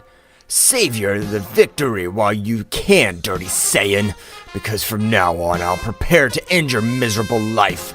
Meanwhile, in the Kingdom of Everything, there was absolutely no one. However, hundreds of rays began to be observed, beginning to form the silhouette of a new being, which his power was rising in an incredible way. So it is, at the time of Zeno-sama eliminate the seal of his power, eliminated a much older seal which held captive a powerful warrior, the guy villain of all multiverses, the being who ended the life of 24 universes. That is, this guy was able to end the life of an entire omniverse. However, Zeno-sama's father, sacrificing himself, was able to seal him for eternity. However, when Zeno-sama removed his seal, a small portion of energy can be redirected to that subject, which was enough to set himself free. At the time, he could see a subject of human appearance, but his beauty was incredible. A long golden hair. However, when he opened his eyes, thousands of planets throughout the multiverse of Zeno-sama had exploded, which would draw the attention of all the gods. Mr. Vermouth, as you, the most powerful god of the 12 universes, have total disposition of the absence of Zeno-sama. Margarita, organize an emergency meeting of every god and angel to gather in the realm of the whole. Margarita would inform all the other gods and angels, who would quickly go to the Kingdom of Everything, but when all the gods arrived, an incredible pressure would fall on their bodies, which fell to the ground on their knees, including the angels. What the hell is this? I'm not able to move. The pressure is similar to the pressure of a king at all, but this can't be happening. The great Zeno-sama is not to be found. Wow, so simple gods gather in this place. But, you damn cat, how dare you compare me to a simple bastard like Zaiku's son? All the angels were surprised since they knew the presence of the father of Zeno-sama. However, no god had recognized that name. At that moment, Vermouth, the most powerful god, was able to communicate telepathically with the trio of warriors who were in Universe Zero. Great Zeno-sama, powerful subjects appeared in this palace. The power he possesses is incredible. We're not able to do anything against him. His simple pressure crushes us. Don't worry, at this very moment we'll head there. Instantly, the trio of warriors, with incredible speed, began to move through all this space, time, and which would enter the curiosity of Dracoria, who was watching everything that had happened. Dracoria, with his ability to change dimension, was able to reach the Kingdom of Everything long before the trio of warriors, being surprised by the power that the being in front of him was giving off. If your kings don't show up right now, this would be a blood festival, because I plan to kill each and every one of you. At that moment, Ryuk would begin to hit the guardian angel. Goku, with incredible speed, was able to rescue him, being able to dodge him with great difficulty. Who the hell are you? We just ended Daishaken's life and now you show up to end your pathetic life. So you're the protectors of this whole multiverse. Your powers are pathetic. Even though I don't even have 50% of my power, I'm able to defeat you. Goku, a little annoyed with Ryuk's words, rushed against the god who, despite connecting a big punch in Ryuk's face, was not able to move him an inch. I'll teach you the correct way to attack. Ryuk, with a simple slap, would send Goku to fly, even making him lose his transformation and fall into the ground on the verge of death with multiple wounds. Kakarot, who was watching everything that happened, would be surprised and furious. Now I'll be the one that dominates the body. I won't let that miserable bastard make fun of us. Kakarot would take control of the body, accessing the Divine Super Saiyan, but his hair was red, just like the time he fought against Zeno-sama. Gods and angels, get out of here! Goku-sama, we're not able to move because of his incredible pressure. Kakarot, in that instant, would release an incredible pressure of red color that could be seen all over the place. Being able to neutralize the pressure of Ryuk, instantly all the beings of the Kingdom of Everything went to their respective universes. Well, so you have the necessary power to neutralize my pressure. It seems that you are something different from the being from whom I fought before. That's right, I'm the perfect part, and I don't mind ending your life in a few seconds since I won't trust myself. Kakarot at that moment had launched himself against the being, who simply kept standing in the same place. At the moment, they began to collide their fists at incredible speeds. I can only see a few flashes. I don't know who has the advantage. The power of that guy is incredible. I'm not able to assimilate it, but who is he? Even Dracoria was very surprised by the power that the warrior was releasing. After only 5 minutes of battle, we can observe how large amounts of blood fell, while Ryuk had almost no scratches. That's right, Kakarot was wounded with every exchange of blows. Damn it, how is it possible this miserable trash is so much more powerful than me? You really are a powerful being, but against me you still lack power. But before you become a headache, I'll end your life right now. Kakarot, for the first time, felt real terror, being able to observe death from the aura of the warrior. Instantly, Kakarot, with a technique far beyond his understanding, was able to cross the same dimensional loop, along with Whis and Zeno-sama. Ryuk would try to stop them, but it was impossible. Hell, those bastards have been able to leave. But it doesn't matter, they won't be able to do anything, since I sealed each one of their energy veins of the warrior. But you, the one who's hiding, don't you think it's time to show your face? Dracoria, very surprised since he had been discovered, would stand in front of Ryuk. Just like you, I want to end the life of that Saiyan. Or rather, I want to end the life of all the divine beings of this multiverse. Well, it seems you have the same goals as me. So we'll be great allies, but before you join me, you must show me that you're something powerful. You don't have to worry about that. I'm the most powerful god of the universe Zero, which was cataloged for only having phenomena with incredible powers. However, before Dracoria was able to continue speaking, Ryuk would release an incredible pressure, which made Dracoria fall to the ground, which was not even able to move. You're nothing more than a simple worm. That Saiyan, without calling himself a god, was able to support my pressure. He was even able to neutralize it. Dracoria, upon realizing that he had been compared to a simple Saiyan, would become so enraged that he would be able to release his true power, with which he was able to move through his pressure. However, at that moment, Ryuk would increase his power a little more, with which his power would also increase, causing Dracoria to be knocked out of combat. You're a powerful, and you have the body of a warrior. I, the King of Annihilation, will give you a great training. Meanwhile, in the remote place of the 12 universes, all the warriors would arrive, but all the body of Goku was in terrible condition. Zeno-sama was realizing all his eternal sea of energy, was able to observe how that subject with both blows had contaminated all his spiritual sea. I'm sorry, friend Goku.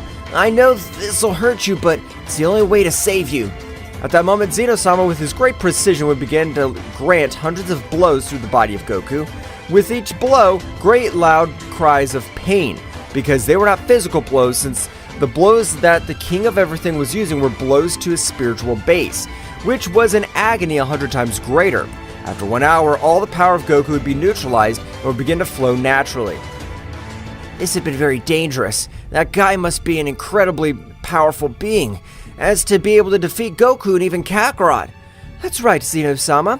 We better get together with all the other gods and angels to come up with a plan to kill each one of them. Meanwhile, in the Kingdom of Everything, Dracoria had woken up, feeling very confused. What has happened? I don't understand anything at all. You, despite calling yourself the most powerful god, you have the same power as that Saiyan. But don't worry, from today until those bastards show their face, you and I will train to increase our power even more.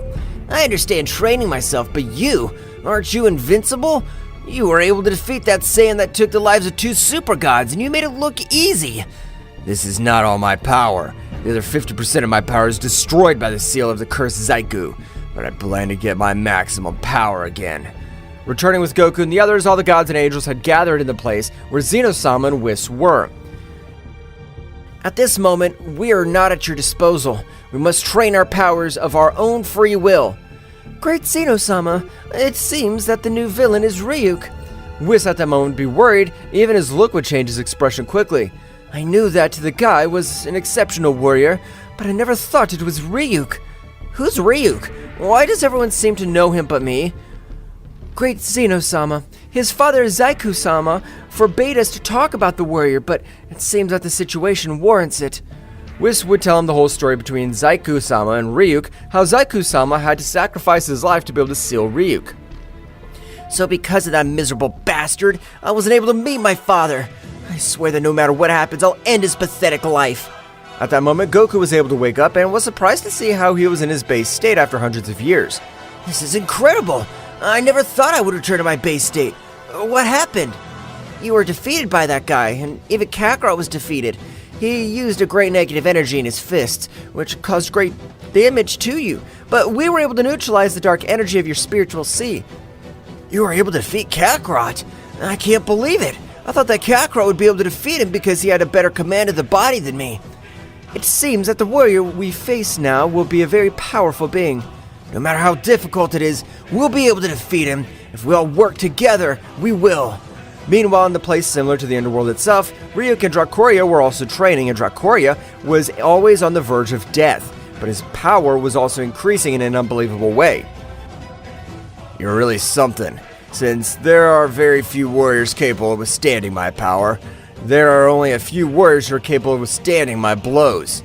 I don't think that I'll be another one of your bunch. I'm gonna finish with those damned ones, and I don't want to stay behind you. At that moment, again, both warriors were beginning to exchange blows all over the place where they were moving. That's right, at that moment, Dracoria would fall to the ground very wounded, vomiting large amounts of blood. That's enough for today. We still need to have an arduous rest. Meanwhile, in all the 12 universes, an incredible power was being released. That's right, at that moment, Kakarot was releasing an overwhelming power as he felt humiliated by that warrior.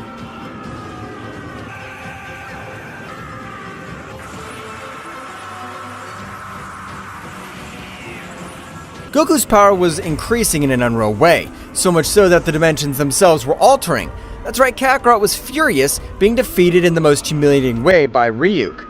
The power he gave off began to destroy all the planets of the 12 universes. I don't care what I have to do. I swear, I'll return that humiliation multiplied by 100. No, by 1,000. You'll prefer death. In that instant, Kakarot would be out of combat. At that moment, Zeno-sama was also very thoughtful for everything that has happened, because due to his fault, that being had been released, a being that was even more powerful than Dracoria. Whis, I've decided to merge with my friend Goku since it's the only way for all of us to be able to survive. Great Zeno-sama, are you sure of what you just told me? We don't know if you'll be able to return to normal. If he doesn't return to normal, it doesn't matter, since he always lives in the body of my best friend. There's no one better than him to be the one worthy of bearing my power. Understood, sir. If that's your request, that's what we'll do. All of Zeno-sama's internal energy was being channeled into a single point in his entire body, so that the fusion would be much easier, and at the moment of joining with Goku, his power would multiply 100 times more. As he would be compressed, he would need to expand, and with this, he would awaken all of Goku's hidden potential. At that moment, Goku would regain consciousness and observe great destruction throughout the Kingdom of Everything. So Goku would agree to the Ultra Instinct. However, at that time, Whis would explain everything that happened to Goku, which would be very surprised but would accept the request of his best friend. My friend, Zenny, I promise that we'll win this war. With your power, I'm not allowed to lose. I know that I'll succeed, so you don't have to worry. I'm not worried. I know that you'll be able to govern this multiverse in a better way than I governed it. I trust you. A great light would begin to cover all that place, and in the same way all the essence of Zeno-sama was entering the body of Goku, which was being charged with an incredible power, being so much that even his body seemed to explode. Mr. Goku, you must access the Ultra Instinct Phase 3 to be able to dominate all that power. Otherwise, it will explode. I will not die. I have a pending revenge against that damn Ryuk. I swear, I'll annihilate him, and I'll do it for the sacrifice of my friend Zeno-sama. Goku, accessing the Ultra Instinct Phase 3, with which all his spiritual sea would begin to expand in an incredible way.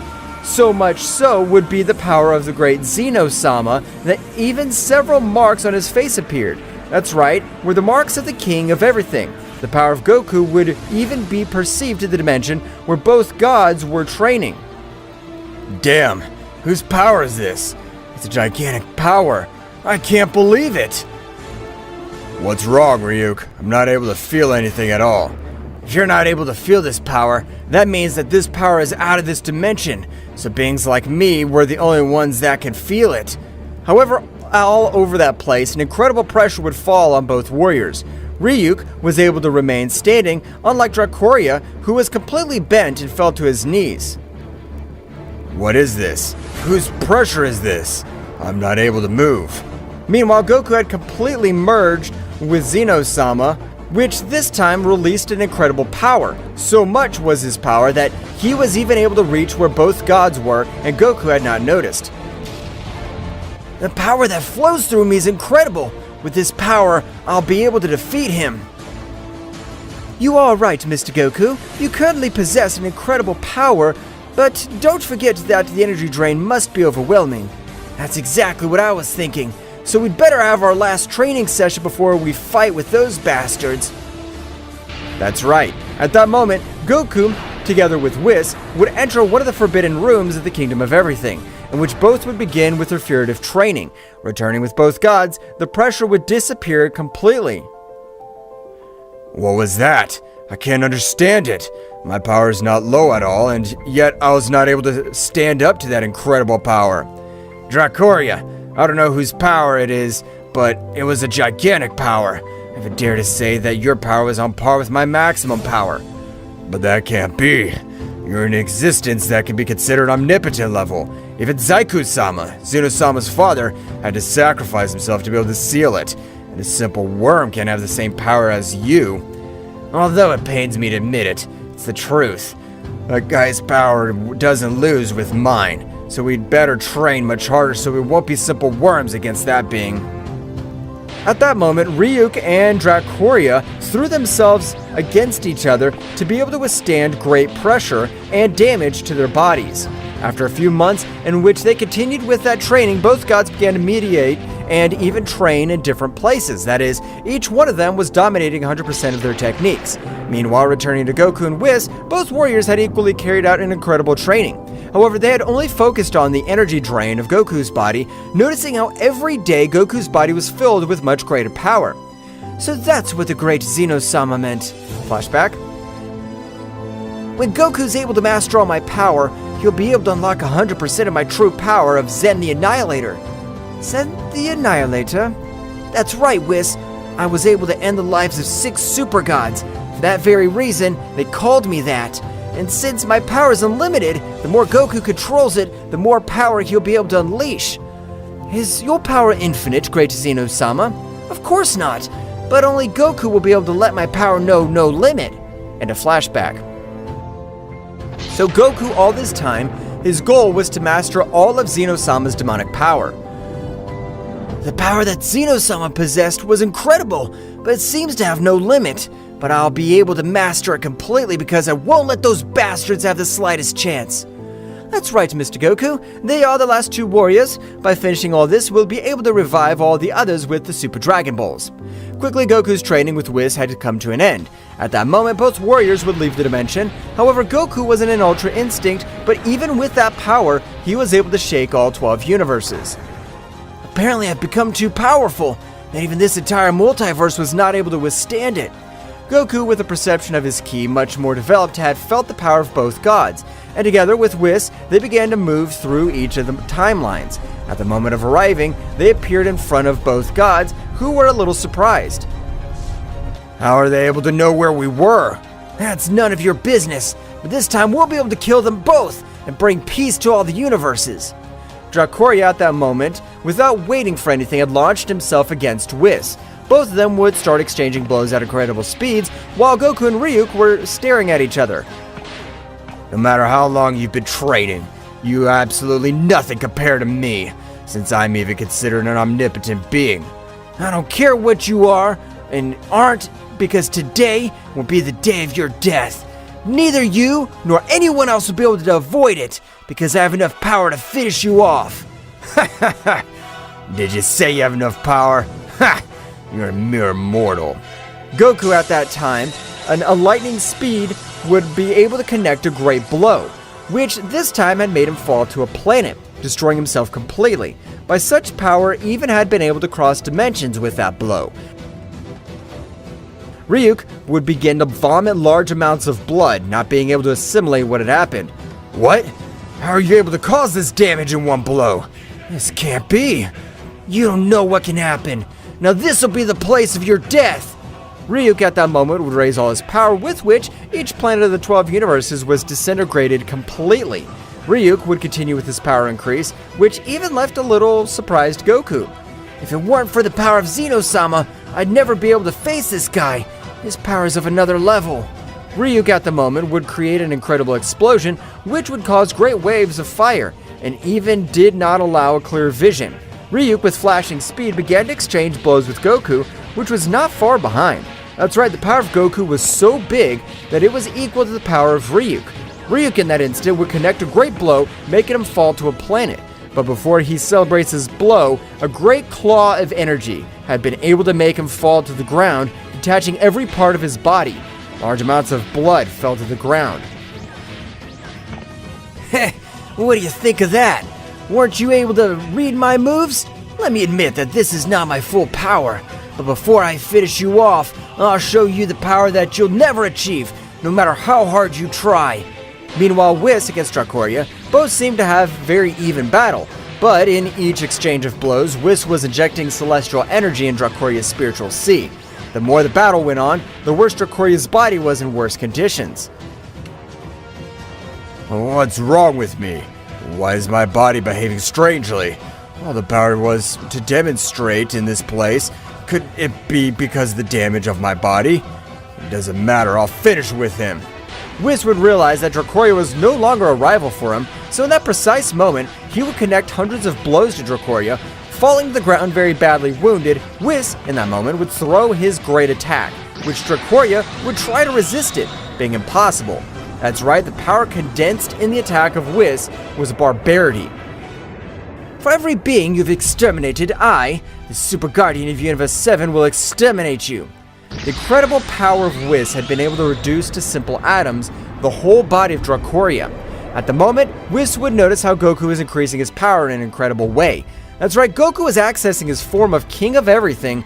Ryuk, when feeling all that power, would be surprised when realizing that it was very similar to the power he had felt months ago. Were you the owner of that power you felt months ago? So you already felt all my power, but on that occasion I wasn't able to control it. Now with all this power, I'll end your pathetic life. Goku with a great speed would give him millions of blows, leaving Ryuk very hurt, who would be very surprised to realize that the owner of all this gigantic power that he felt months ago was that Saiyan. Damn mortal, don't think you'll be able to do anything against me. You don't have the power to finish me off. Ryuk in that instant would begin to absorb all the energy of all the universes, beginning to fill with an incredible power all his body. That's right, Ryuk's body seemed to explode with so much power, but at that moment, Ryuk would channel that power in a great attack. If you want to dodge it, but this whole pathetic multiverse will be blown to pieces, and not even the Zama Dragon will be able to revive them. This power is atomic. I don't care if this power is called atomic. I'm the king of everything, and I have the power to disintegrate everything in my path. And this will be no exception. Goku, in the same way, would begin to channel a great part of all his power. At that moment, all the power of Goku began to shoot in an incredible way. Ryuk would launch his incredible attack, while Goku, in the same way, would launch a great power. At the instant of colliding for 2 minutes, a great explosion would be created all over the place, which would begin to turn Ryuk into dust. So this is the end of me. I never thought I would be defeated by a simple Saiyan. The simple distortion of the attacks would be so powerful that it would end the life of Ryuk. Goku would go quickly to his dimensional change to not be affected, leaving with Whis to another universe. After a few weeks, both reunited the Super Dragon Balls. What is your wish? I can fulfill one of your wishes. I want you to revive the god Beerus and all the good-hearted beings who were affected by our revenge. That's a very easy wish to fulfill. Zama will fulfill the wish of the Saiyan with great ease, and in the same way, Beerus would be again the god of his universe, while Goku would become the new king of everything. With the power that lives within me, I promise to protect this multiverse. Nothing will happen to it while I rule it.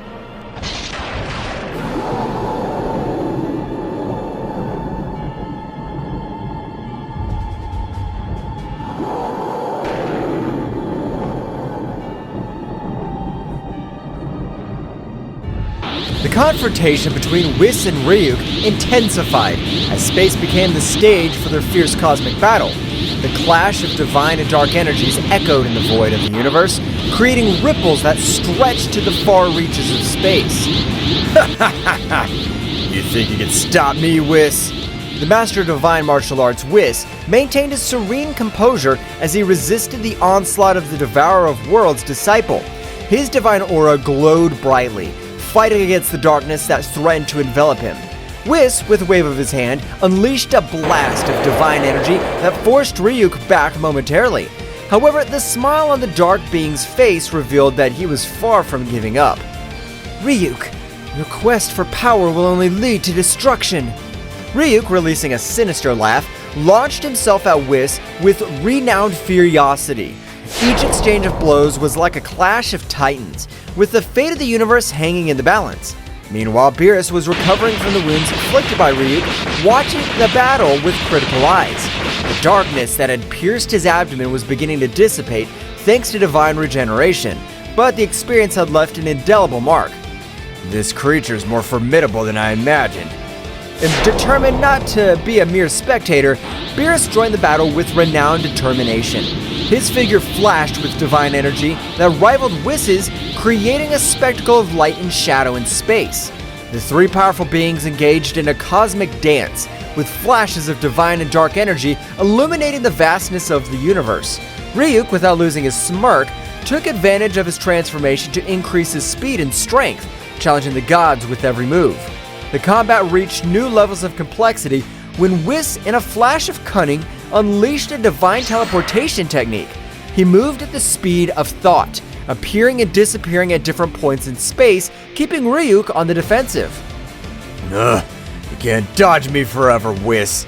As Whis and Ryuk clashed in space, Beerus focused on channeling his divine energy. The Destroyer God sank into a meditative state, concentrating on unleashing his true power. Beerus' transformation was gradual but impactful. His figure was enveloped in a golden aura, and his eyes shone with the intensity of a star.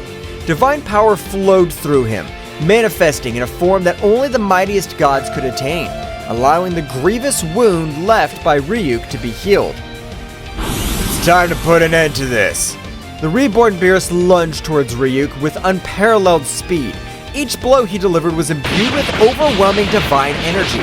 Ryuk, though powerful, was overwhelmed by the onslaught of the Destroyer God. Meanwhile, Whis continued his cosmic ballet, defying the laws of space and time with his speed and agility. Every move was calculated, every blow strategically executed. The The battle reached its climax as Beerus and Whis coordinated, combining their attacks to create a symphony of divine energy that enveloped Ryuk. The pressure in the air became almost tangible, and the cosmos itself seemed to rumble with the intensity of the conflict. Do you have anything to say, Ryuk? Ryuk, gravely wounded but still defiant, let out a shrill laugh. His figure writhed as the dark energy tried to resist the overwhelming pressure of the gods. This is not the end, gods. My master will be released, and his darkness will devour all. Beerus, showing no mercy, unleashed a sphere of concentrated divine energy and hurled it directly at Ryuk. The resulting explosion illuminated the space, dispelling the darkness that had lingered. Silence fell over the space as the gods watched the wreckage of the battle. Ryuk lay motionless, defeated, but not destroyed. His threat had been contained, at least for now. This is not over. We need to find out more about his master and any threat that may arise. Whis nodded, sharing the same determination. The reality of the danger that stalked the universe became more apparent, and the gods knew they had to prepare to face even greater challenges. The cosmic explosion that marked the end of the fierce battle dissipated into the vast space, leaving Whis and Beerus floating in momentary tranquility. As they regained their composure, a flash of gold announced the arrival of Daishinkan, the High Priest, who appeared before them with a serene but worried expression. I see you've dealt with the threat, dear Whis and Beerus. Yes, Father. Ryuk has been contained, at least for now. But this isn't the end, is it? Daishinkan smiled wisely as he held in his hands a strange artifact, a glowing sphere that emanated an energy like the one they felt during the battle. This is what I wanted to show you. It's known as the Sphere of Divine Containment, an ancient artifact capable of sealing beings of great power and darkness. Beerus and Whis watched intently as Daishinkan explained the function of the sphere and how it was used to keep the most dangerous entities in the universe at bay. This artifact has been kept in safekeeping for eons. It's only brought to light in extreme situations. The dark energy they felt came from one of these sealed entities, released by Ryuk's recklessness. Whis and Beerus exchanged worried glances as they assimilated the information. Who are these sealed entities? They are beings from the distant past, fallen gods and creatures whose thirst for power make them uncontrollable. This sphere of divine containment is our safeguard against their resurgence. So, Ryuk was one of them, and his master? His master is the Devourer of Worlds, an even more ancient and dangerous being. His release could jeopardize existence itself. The gravity of the situation hung heavy in the air as Daishinkan continued to explain the importance of keeping the sphere of divine containment safe and sealing Ryuk again. Now that Ryuk has been contained, it's crucial that he returns to his place of safekeeping. But we also need to get information from him. We need to know more about the Devourer of Worlds' plans and any threats that may arise. Beerus, Whis, and Daishinkan shared a determined look. The task was not complete. There is still work to be done. If interrogating Ryuk could give us answers, we'll do so, but we must proceed with caution. The information we gathered will be essential to prepare for future threats. Also, we need to reinforce the security of the sphere of divine containment. Daishinkan, with a nod of his head, showed his approval of the god's decision. Very well. Let us return to the realm of all and set preparations in motion. The safety of the universe depends on us. The three gods, with the glowing sphere in hand, teleported to the realm of all, ready to confront the shadows of the past and ensure the stability of the universe. The spheres of divine containment, now more than ever, became the beacon of hope amidst the darkness that threatened to emerge. Meanwhile on Earth, the Z warriors, divided into groups, scattered into the sky in the direction of the unknown presences they had sensed on the planet of the northern Zeno-sama. In the air, they moved at impressive speeds, ready to face any threat that crossed their path. On Kaio-sama's planet, Goku and Vegeta appeared thanks to teleportation, scarring Kaio-sama with serious and determined expressions. Kaio-sama, who was waiting for them, welcomed them with nervous gestures.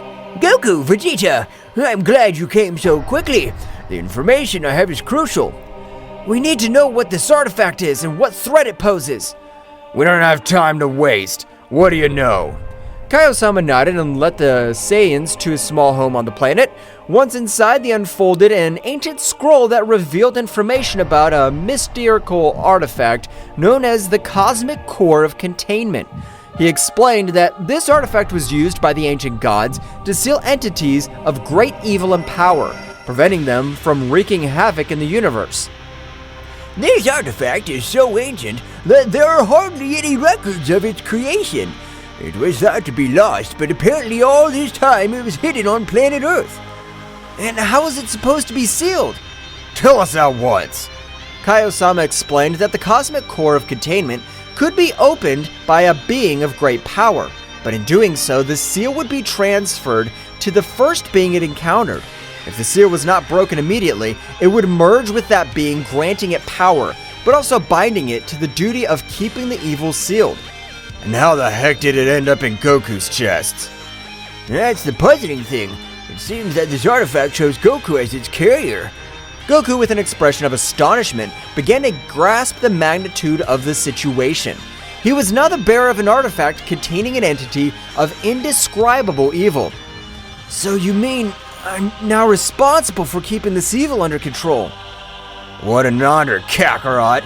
It seems you've become the guardian of evil. But there is something else. The being sealed inside the urn is incredibly powerful. He is known as Bahamut, the Devourer of Worlds. It is an ancient entity that has consumed entire worlds. The gravity of the situation was reflected on the faces of Goku and Vegeta. Not only did they have to face the mysterious artifact in Goku's chest, but also the dark entity sealed within. Then we have an important task. We must keep Bahamut under control and, at the same time, figure out how to free ourselves from this burden. Yes, make no mistake, Kakarot. If this threatens Earth, I'll not hesitate to stop you. Meanwhile on Earth, the Z Warriors faced unusual pressure as they prepared for combat. Each group was ready to deal with the entities they had sensed at Bulma's house, which were minions of Bahamut, the Devourer of Worlds. The dark energy surrounding these minions was intense, and the very air seemed to vibrate with their malevolent presence. The group of Krillin, Master Roshi, and Android 18 encountered one of Bahamut's 4 minions standing on the ground, humanoids with a black, malevolent aura. The Z Warriors prepared for the confrontation with Krillin, Android 18, and Master Roshi, adopting combat stances. In a chaotic dance of dark energy and flickering explosions, the confrontation between the Z Warriors and Bahamut's henchmen unfolded on the cosmic stage of Earth's defense. Krillin, Android 18, and Master Roshi, 3 warriors of varying experience and skills, faced a dark menace that threatened to plunge the planet into an abyss of destruction. The stage was permeated with a tense atmosphere as the 3 warriors assumed combat stances, ready to defend the Earth against Bahamut's henchmen, a being whose malevolent aura eclipsed even the intensity of the sun. "I don't know who you are, but will not allow you to harm our planet!" Krillin's words echoed in the air, charged with determination. Bahamut's henchman, a humanoid with a black malevolent aura, advanced with ferocity, launching a dark attack. Krillin, in a display of amazing agility, dodged the attacks, moving like a gust of wind across the battlefield. Kaizen! In the blink of an eye, Krillin created his signature energy disc and launched it towards the henchman. Kaizen spun furiously, cutting through the air as it headed towards its target. However, the henchman displayed unmatched skill as he dodged the spinning attack, moving with an agility that defied comprehension. The henchman counterattacked with a series of dark, swift strikes, but Krillin was unwilling to give up. With precise and quick movements, he blocked most of the attacks, responding with quick and precise counterattacks. The combat dance between Krillin and the henchman painted a picture of speed and skill, where each movement could change the tide of the battle. Meanwhile, Master Roshi, the aged warrior with vast experience in martial arts, watched the confrontation with a knowing smile. He adopted a firm posture, waiting for his moment to intervene. "You've chosen the wrong man to fight. I've seen more battles than you can imagine." As Bahamut's henchman lunged towards him, Master Roshi moved with unique grace, dodging the attacks with precise movements and counterattacking with a series of energy blasts. The old man's experience and cunning proved to be a formidable challenge for the henchman, who was forced to deploy all his skills to confront the master. On the other hand, Android 18, the android warrior with formidable strength, advanced towards the henchman with determination.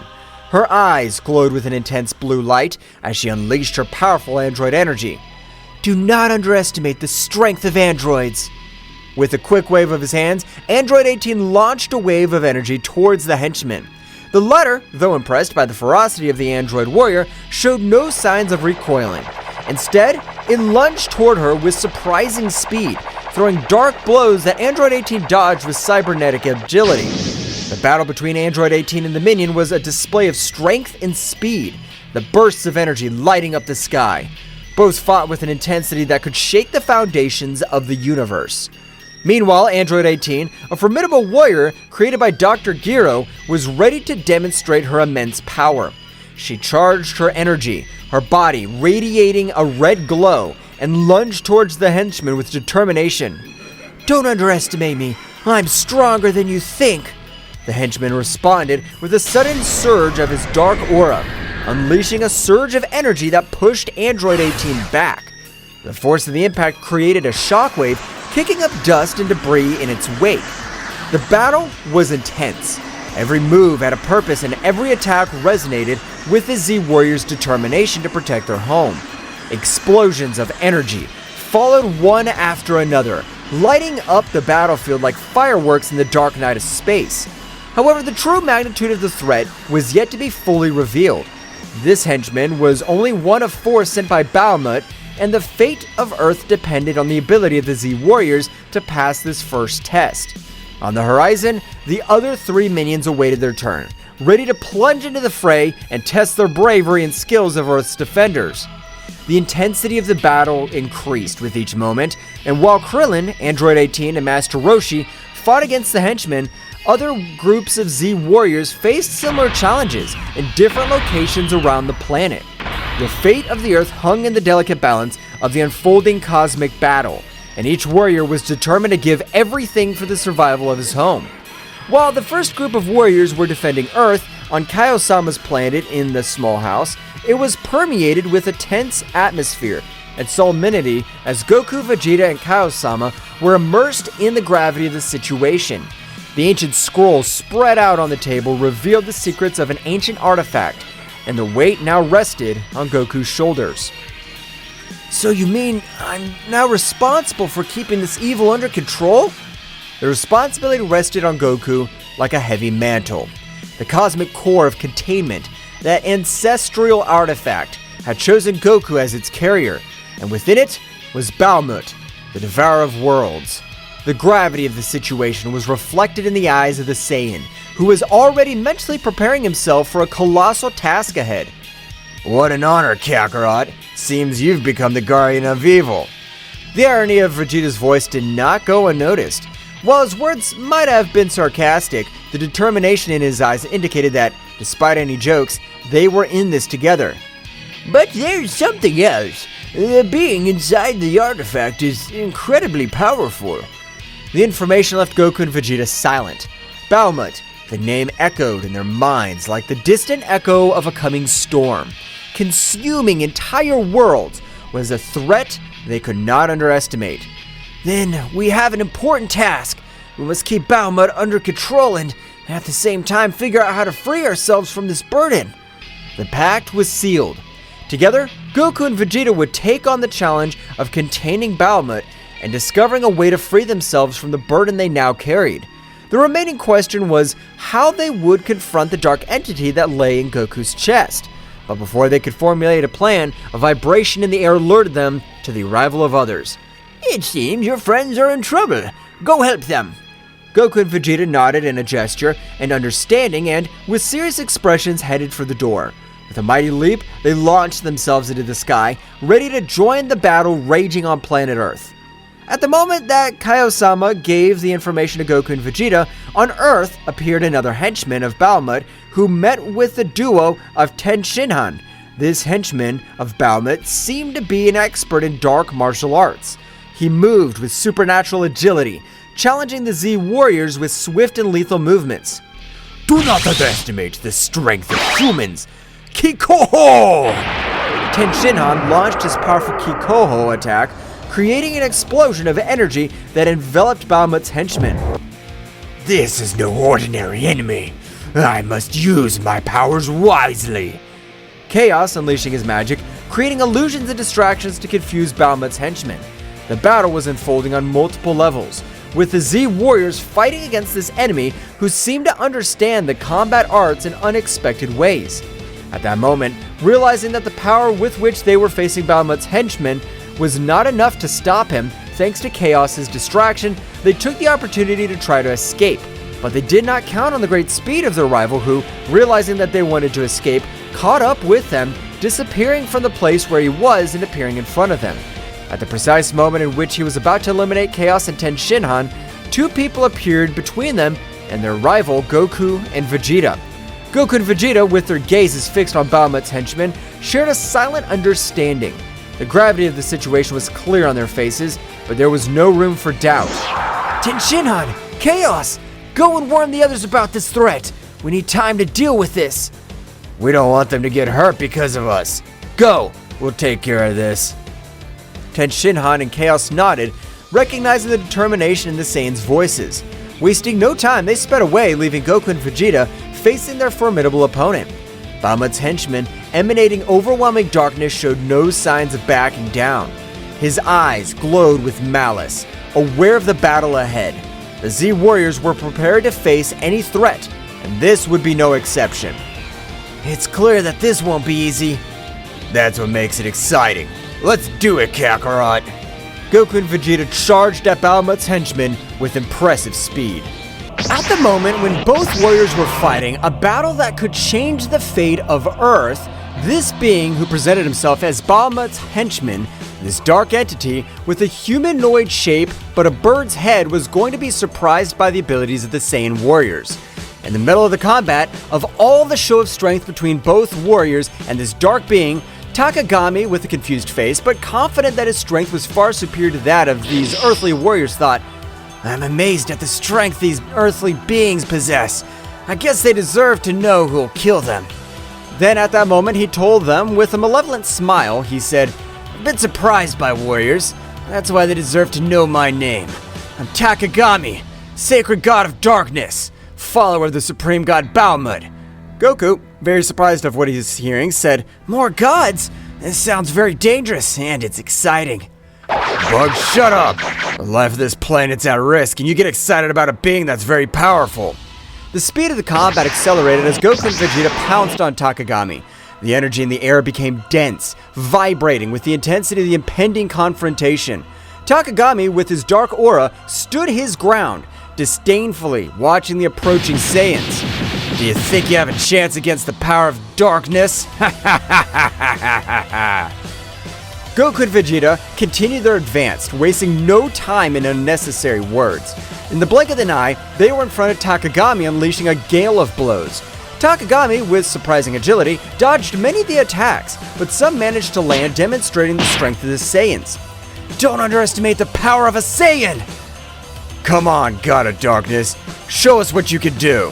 Takagami responded to the challenge, unleashing his own fury. His speed and combat skills were amazing, deflecting the blows of Goku and Vegeta with subtle movements.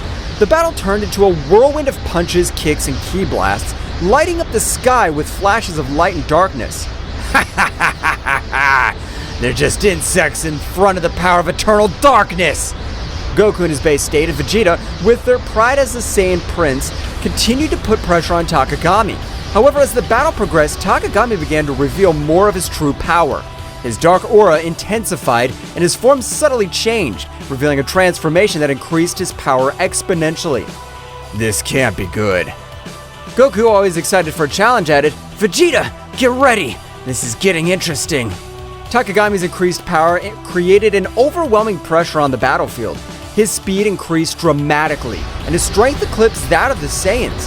However, Goku and Vegeta were not intimidated. With determination, they raised their own power of levels, taking the battle to new heights. The fighting continued, with swift attacks and explosions shaking the battlefield. Goku and Vegeta, now in more advanced forms, kept up the pace, challenging Takagami at every turn. However, despite his efforts, the sacred god of darkness proved to be a formidable adversary. This is entertaining, but your resistance is useless. The darkness consumes everything. Goku and Vegeta, without giving up, exchanged determined glances. Vegeta, it's time to go further. Of course, Kakarot. As Chaos and Ten Shin Han rushed to warn the other Z warriors, the confrontation between Goku, Vegeta, and Takagami entered a new level of intensity. The struggle for the fate of the universe was in full swing. A cosmic battle was raging on planet Earth, where darkness and light collided in a frantic dance of energy. Goku and Vegeta, the brave Saiyans, were facing Takagami, the Falcon, sacred god of darkness.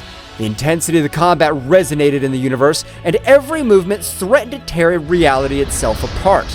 Takagami, who had increased his power, floated in the air with an imposing presence and dark aura. His eyes glowed with malice as he watched the Saiyans, who stood firm, prepared to defend their fate of the planet. In response to their enemies' increased power, Goku and Vegeta channeled their ki to the maximum, raising their power to the Super Saiyan. Vegeta, this guy's strong, but that only means that this fight will be even better. Of course, Kakarot. This is our time to shine. The planet Earth vibrated with the energy released by the three contenders. The distant stars seemed to pale before the magnitude of the conflict. The clouds were dissipated by such a demonstration of power. Takagami, with his increased speed, lunged at Goku with a darkness-laden punch. Goku, using his elasticity and quickness, dodged gracefully, leaving a trail of flashes around him by the speed at which Takagami was lashing out with his nigh-speed punches. Vegeta, with a burst of ki, stepped between Goku and Takagami, blocking an attack that would have been devastating his fellow Saiyan. The shockwave from the collision sent debris in all directions. I expected nothing less from you, sacred god of darkness.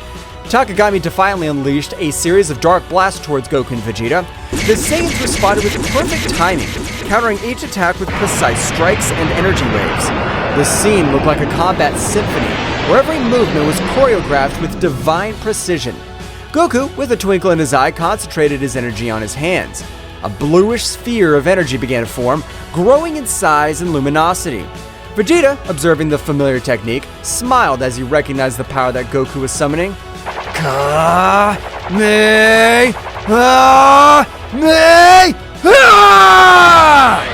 A colossal energy wave fired by Goku shot through the sky like lightning, hitting Takagami squarely. However, the darkness was absorbing the energy, and the Falcon emerged unscathed, laughing disdainfully. Is that all you have, Saiyan?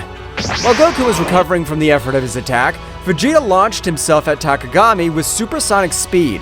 His fist slammed into the Dark God, creating a shockwave that shook the air. However, Takagami responded with a burst of energy that sent Vegeta backwards. Damn, this guy's stronger than I thought.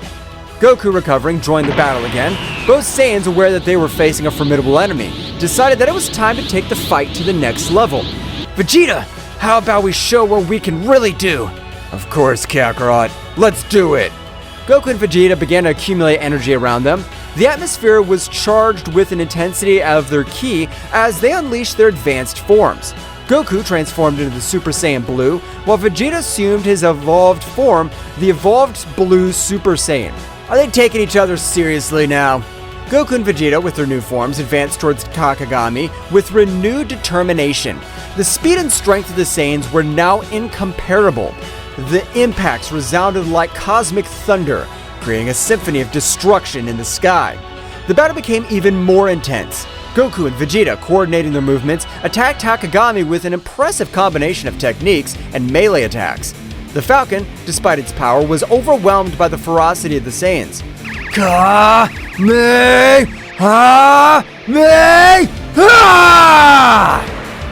Final flash! The bursts of energy, one blue and one golden, converged into a titanic explosion that engulfed Takagami. Light and darkness mixed in a burst of dazzling colors.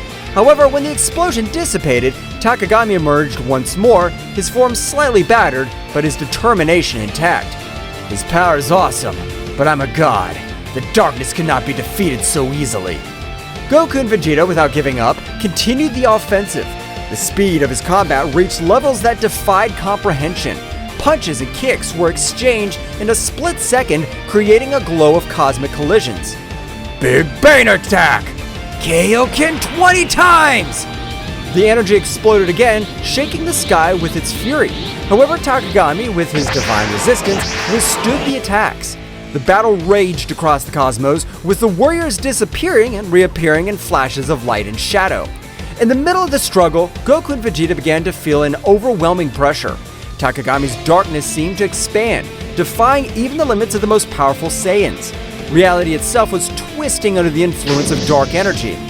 This darkness is incredibly strong.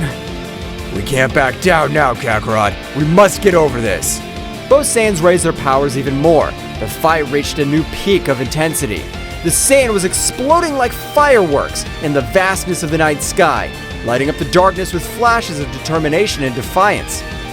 Takagami, at the epicenter of the storm, smiled ominously. Now you'll see the true power of eternal darkness.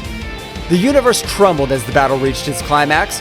The warriors were fighting for the fate of everything they knew, and the question that lingered in space was whether the light of the Saiyans could overcome the darkness of the sacred god.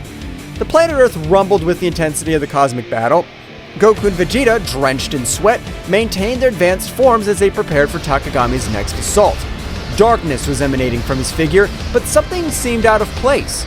The Dark God's skin had a grayish hue, as if he had not yet completed the possession of its wearer. Takagami, with a guttural laugh, seemed to notice the perplexity in the Saiyans' expressions. Surprise, Saiyans! I've not yet revealed all my power. Goku and Vegeta exchanged puzzled looks. Something was not right, and both warriors felt it. At that moment, Takagami convulsed. A new form shook, as if he was fighting against something. An invisible force seemed to pull at him from within. No! I haven't taken complete control yet! Suddenly, a burst of dark energy enveloped Takagami, hiding him from view. The Saiyans were on guard, prepared for any surprise. Their energy in the air became denser, as if the cosmos itself was on the verge of transformation. What's going on? Before they could form any more questions, the dark energy dispersed, revealing Takagami's true form. However, what they saw took their breath away. At the moment of arriving at his true form, he let himself see the body he was possessing. This body was Yamcha's. Once the warriors saw that, Takagami completed his bird-headed humanoid form. But now the true form of the sacred god of destruction was clearly revealed. The falcon's head was clearly shown, with a defined musculature but a thin body, wearing blue Egyptian clothes with gold bracelets and a gold necklace. Huge wings which disappeared and appeared at their whim. Now Takagami had something going for him. He was playing against the Saiyan warriors. Not only should he defeat them, but they should also avoid harming Yamcha. That's what Yamcha looks like! Takagami's rumbling laughter filled the space. Now completely in possession of Yamcha's body, the Dark God was displaying a malevolent smile. That's right, Saiyans. This weak body belongs to me now.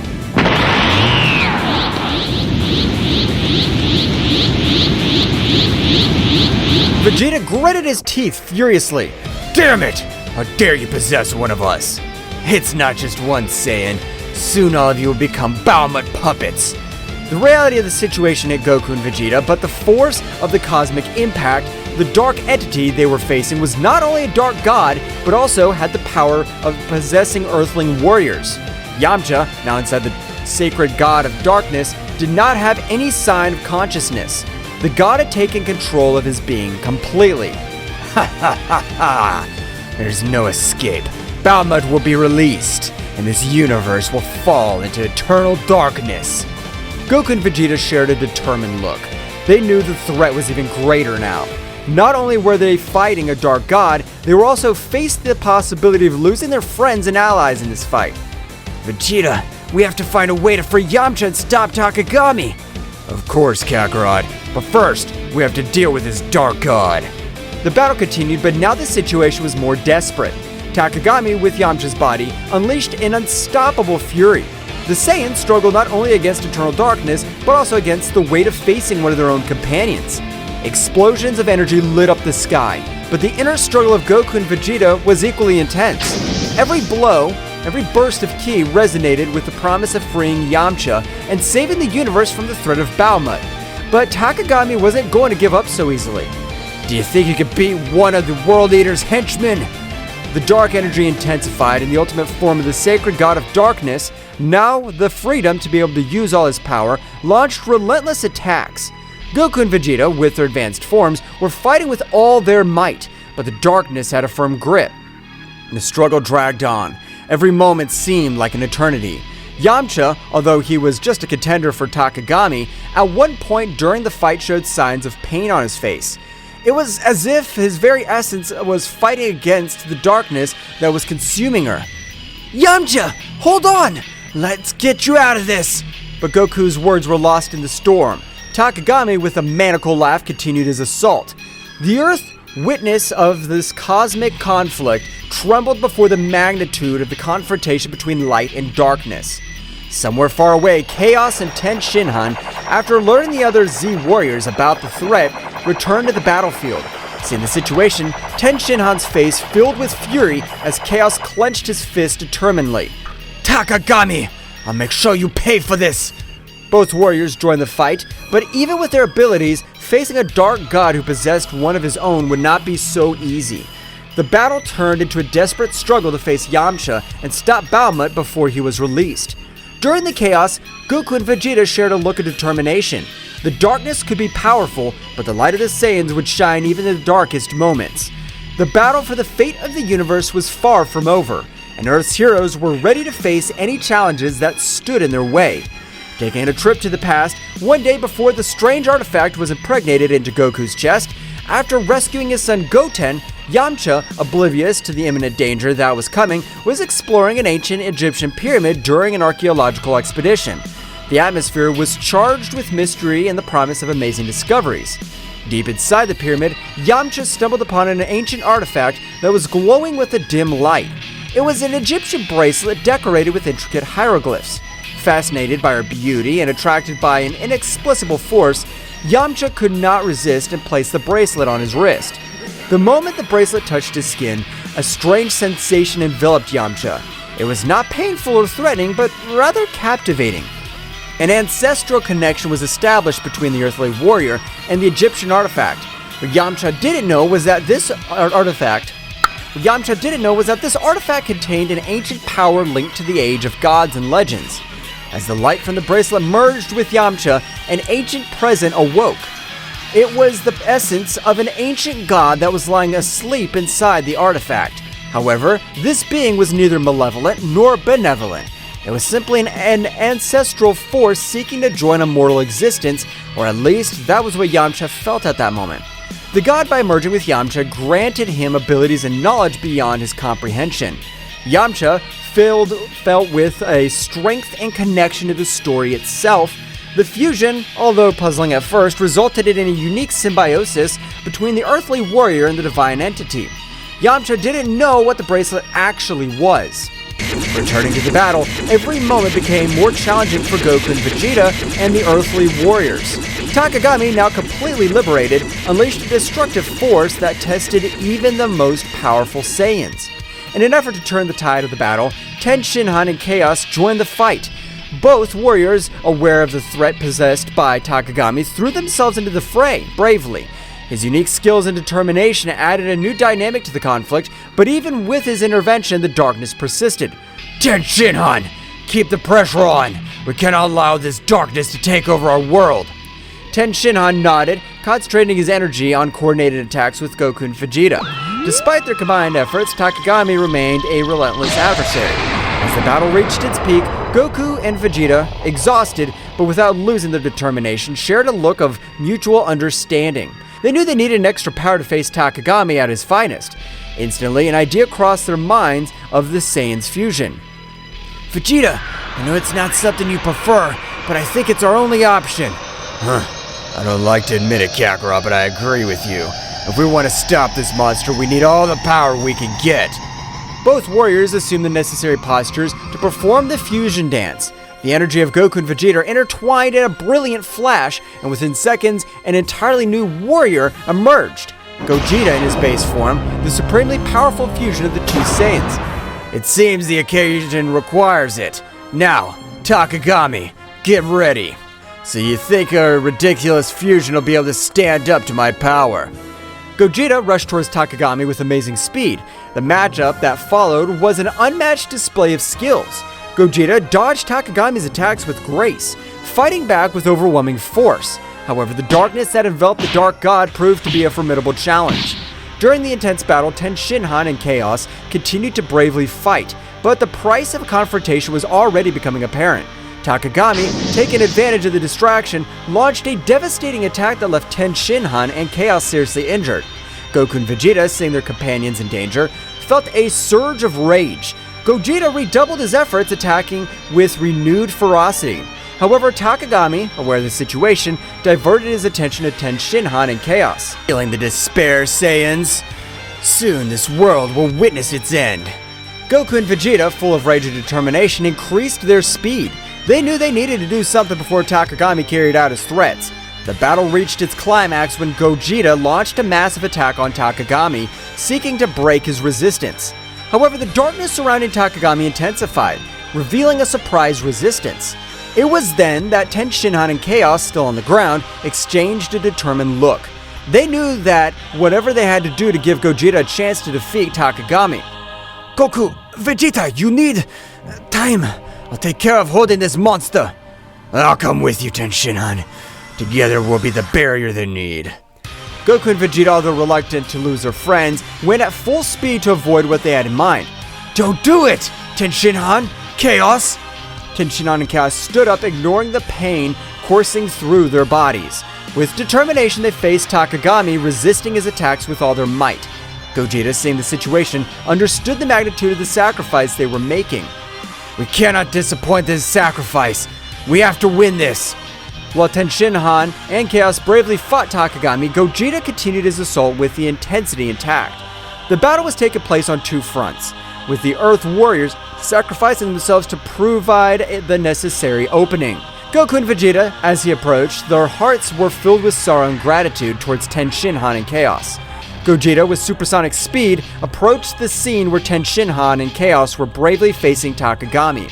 His gaze reflected the mixture of determination and regret, knowing that the sacrifices of his teammates were the key to victory. Hold on a little longer, guys. Let's put an end to this. The Saiyan fusion advanced towards Takagami, who, upon seeing Gogeta's arrival, stopped attacking Ten Shinhan and Chaos to confront the fused warrior. The intensity of the battle reached a new level, with attacks and counterattacks echoing across the battlefield.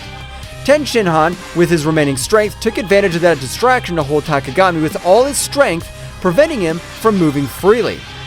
His face showed determination and resignation at the same time. Chaos, this is your chance. Make every second I hold this monster worth it. Chaos, next to Ten Shinhan, nodded weakly. His body showed the ravages of the battle, but his eyes were shining with all the will to do the duty. Ten Shinhan is right, Gogeta. The light will always prevail over the darkness. Remember that. Goku, Vegeta, take care of our world. This is our last act. At that moment, Chaos accumulated an immense amount of energy to sacrifice himself. Gogeta, who was very close, were hit by the shock wave of the explosion. Gogeta, recovering from the impact, looked at the place where his companions were with solemnly. Your sacrifice will not be in vain. I promise. After what happened, Gogeta raised his head and with an uncontrollable anger increased his ki in such a way that he made the battlefield rumble, making the stones that were in the place fly, making Takagami retreat only with the gusts of air that expanded from his being. In a panning from head to toe, we managed to see Gogeta's transformation in Super Saiyan Blue Phase 4, which showed the essence of Ozaru as a kind of aura in blue color, and a more controlled but much more powerful version, a transformation never seen, since they were not able to coordinate their powers to be able to reach said transformation. As Gogeta's energy transformed into a surprising and controlled version of Super Saiyan Blue Stage 4, a brilliant blue essence of Ozaru manifested around him, revealing unparalleled potency. The cosmic landscape trembled before the magnitude of this new form.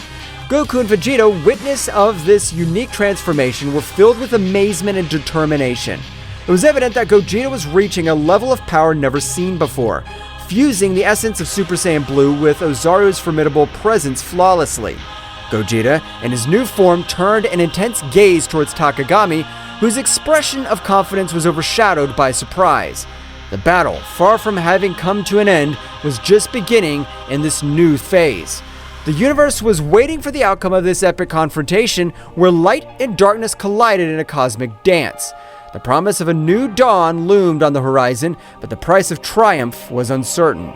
Gogeta floated in the sky, surrounded by the imposing energy of his new form. The stars seemed to pale before the intensity of his blue radiance as Takagami recovered from the initial impact and adopted a defensive posture. What kind of transformation is this? This is the power of those who fight for something greater than themselves.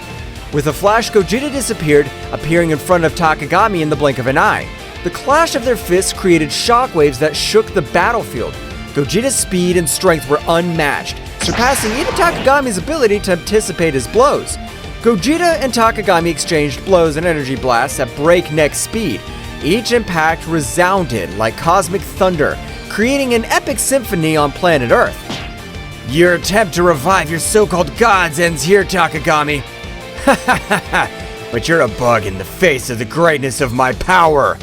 In an instant, Gogeta unleashed a burst of concentrated energy, enveloping Takagami in a whirlwind of light and force.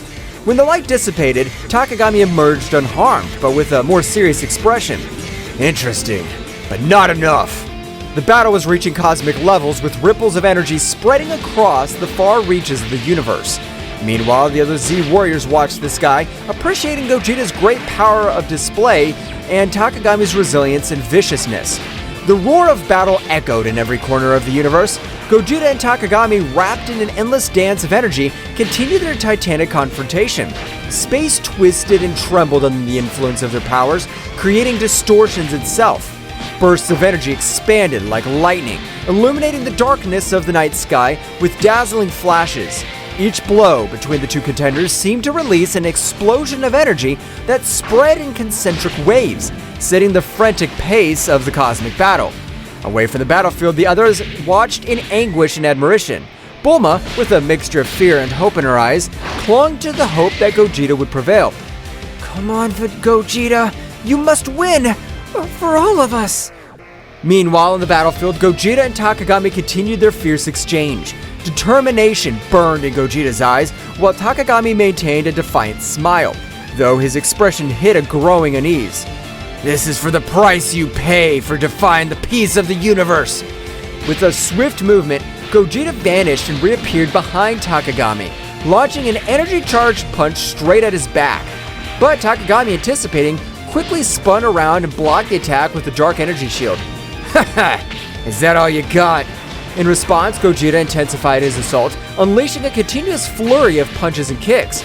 Each impact resounded like thunder. But Takagami, though outmatched in speed, resisted with his dark power, countering the attacks with deft movements.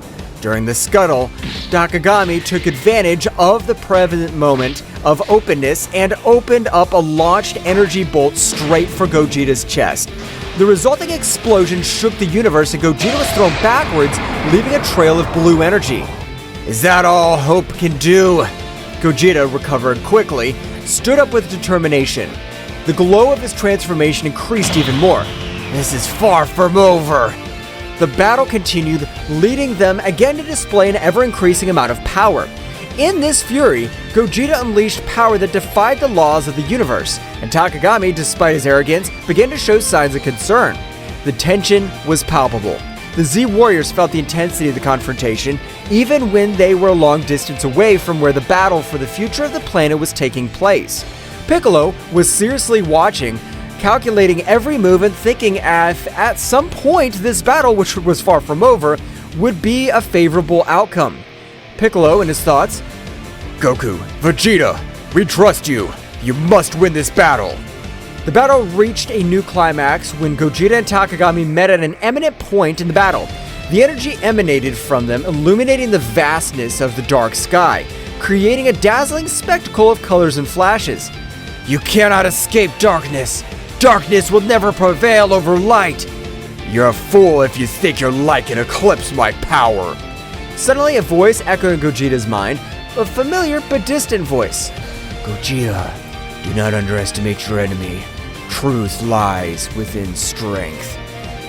The transmission abruptly cut off, leaving Gogeta bewildered. Before he could reflect on it, however, Takagami lunged towards him with surprising speed, unleashing a series of punches and kicks that left Gogeta struggling to keep up. At that moment, a fleeting image flashed through Gogeta's mind, a vision of his loved ones, of his purpose, and the responsibility he carried on his shoulders. The energy of the transformation fanned, and Gogeta, with newfound determination, struck back with renewed ferocity. This is the limit of your tyranny, Takagami. The limit's up to you, Gogeta, and your limit is my power. Suddenly, the sky around him fragmented, and multiple distorted versions of Takagami emerged from the dimensional rifts, each with a malevolent grin. You cannot defeat me, Gogeta. I am eternal. I'm a god. You may be powerful, but I'm not alone in this. The battle reached a new intensity as multiple distorted incarnations of Takagami surrounded Gogeta. Each emanated a dark energy that defied the laws of the universe. The air itself seemed to vibrate with the pressure of their combined presences. At that precise moment, Goku and Vegeta's fusion had come to an end due to the amount of power they had used in order to stand up to Takagami. Goku and Vegeta, although they had returned to their individual forms after the fusion, knew that the key by defeating Takagami lay in perfect unity and coordination. Vegeta, we're in this together. Let's give all our power to be able to confront him so we can free Yamcha from this so-called god. Yes, Kakarot, this insect will not defeat us. The Z Warriors watched in amazement, aware that the fate of the universe hung in the balance. Piccolo analyzed this situation, looking for any weaknesses that could be exploited. The others prepared to act if the opportunity presented itself. Goku and Vegeta, now separated, their fusion as Gogeta, faced Takagami with determination in their eyes. The dark presence of the supposed god loomed over them, but the Saiyans were determined to free Yamcha and put an end to the threat he posed. Vegeta, we need to coordinate our attacks. We've always been stronger when we fight together. For once, I agree with you, Kakarot. This insect will pay for what he did. The two Saiyans lunged towards Takagami, attacking with a combination of punches and ki blasts.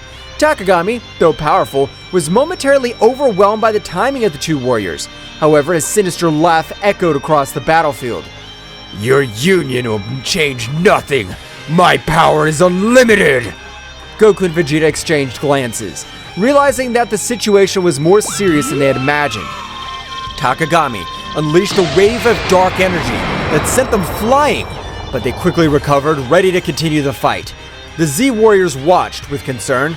Gohan, though a bit intimidated by Takagami's power, maintained his unwavering determination. Piccolo, with his keen intelligence, pointed out a possible weakness. It seems his power is linked to some source. We must find a way to break that connection. Goten and Trunks, who had arrived along with Gohan, eager to join the battle, looked at their parents with concern. However, Piccolo stopped them. Guys, we need a plan before we launch into battle. Your strength will be crucial at the right time. While the Z Warriors thought of a plan, Goku and Vegeta continued their fierce assault against Takagami. Every time it seemed they were about to defeat him, his power increased and the evil emanating from him intensified. Ha ha ha ha! Your resistance is useless. My power thrives on despair and suffering. Then we must find a way to change that. Vegeta, we need to attack together, but with a strategy. You're finally thinking clearly, Kakarot. Let's do it! The two Saiyans, coordinating their movements, executed a series of synchronized attacks. Although Takagami was defending himself skillfully, he began to show signs of discomfort. The connection between his power and the external source seemed to be faltering. At that instant, Piccolo noticed the opportunity. Now is the time. Gohan, wait for the opening we'll give you so you can attack. Goten, Trunks, follow me on my signal. Gohan nodded, conveying a look of confidence to his friends. Goten and Trunks prepared to act on Piccolo's directions. Everyone, let's send our energies to Goku and Vegeta. We must strengthen their connection and weaken Takagami's source of power. The Z Warriors gathered their energies and, with a coordinated effort, sent a stream of ki skyward. Goku and Vegeta, sensing the surge of power, seized the opportunity. They're doing it! Come on, Vegeta! The connection between Goku, Vegeta, and the Z Warriors created a unique synergy. Energy flowed through them, strengthening their resolve and weakening Takagami's external source of power. This can't be happening! the darkness surrounding Takagami began to dissipate due to the large amount of energy they were receiving from their friends. Piccolo, Gohan, Goten, and Trunks, observing the battle, noticed the opportunity to intervene. Now, guys, let's go! Goten and Trunks took flight into the sky where Goku and Vegeta were, joining the fight against Takagami. With the energy of the Z-Warriors strengthening the connection between Goku and Vegeta, the real battle was about to begin. The fusion of powers of the Saiyans between father and son created an explosion of energy that enveloped Takagami. The fight intensified, but now, with hope and determination as their allies, Goku, Vegeta, Goten, and Trunks were ready to face the Dark God and free the universe from his evil domain. The burst of energy that enveloped Takagami reverberated throughout the universe. The fusion of the powers of Goku, Vegeta, and his sons created a symphony of forces, illuminating the sky with a brilliant radiance that defied the darkness Takagami had tried to impose. Takagami, enveloped in the luminescence of the combined energy, struggled to maintain his composure. The connection between his power and the source of his power, Yamcha, was weakening with every second, and his sinister laugh began to turn into growls of frustration. We're making progress, Vegeta! Yes, but let's not let our guard down. It's not over. As the Saiyans continued their coordinated offensive, Goten and Trunks and their Super Saiyan forms joined the battle. The pressure on Takagami intensified as he now faced not only the two adult Saiyans, but also that of his sons. The coordination between them was impressive, and every move was backed by the combined strength of the Z-Warriors. Dad! Vegeta! We're here to help! Let's show this guy that the Saiyan family is unstoppable! The trio of Saiyans, with their different levels of expertise and abilities, formed a united front against Takagami. The battle was getting more and more intense with bursts of energy and flurries of attacks lighting up space like a celestial spectacle. Piccolo, Gohan, Krillin, and the others channeled their energies to strengthen the connection between the Saiyans and, at the same time, searched for weaknesses in Takagami's defense. We must keep the pressure on and look for any opportunity to unbalance Takagami. Dad! Vegeta! Goten! Trunks! We all trust you! Let's defeat this enemy together! In space, the synergy between the Saiyans reached its peak. Goku and Vegeta, with the energy of their sons and the Z-Warriors, fused their attacks in an amazing display of power. Takagami, despite his resistance, began to give ground. Ugh! This is not possible! I'm a god! I cannot be defeated! The connection between his power and the external source was on the verge of collapse. The Saiyans, sensing Takagami's weakness, redoubled their efforts. Goten, Trunks, guided by Piccolo's strategy, attacked from unexpected angles, while Goku and Vegeta continued their frontal assault. Piccolo noticed a key opportunity. Now, Gohan, it's your time! Gohan, in his final form ready to take advantage of the opportunity, concentrated his energy and launched himself into the confrontation. With surprising speed, he joined the fight alongside Goku, Vegeta, Goten, and Trunks. Let's finish this, Dad! The symphony of energy between the Z-Warriors and the Saiyans reached its climax. Takagami, beset on all sides, struggled to stand, and the skies erupted in an explosion of light and darkness as the heroes joined forces to confront the Dark God. The battle reached its climax, and every move decided the fate of the universe. The Z-Warriors from Earth watched with eagerness and hope, knowing that victory was within reach, but also aware that the final fight was yet to come.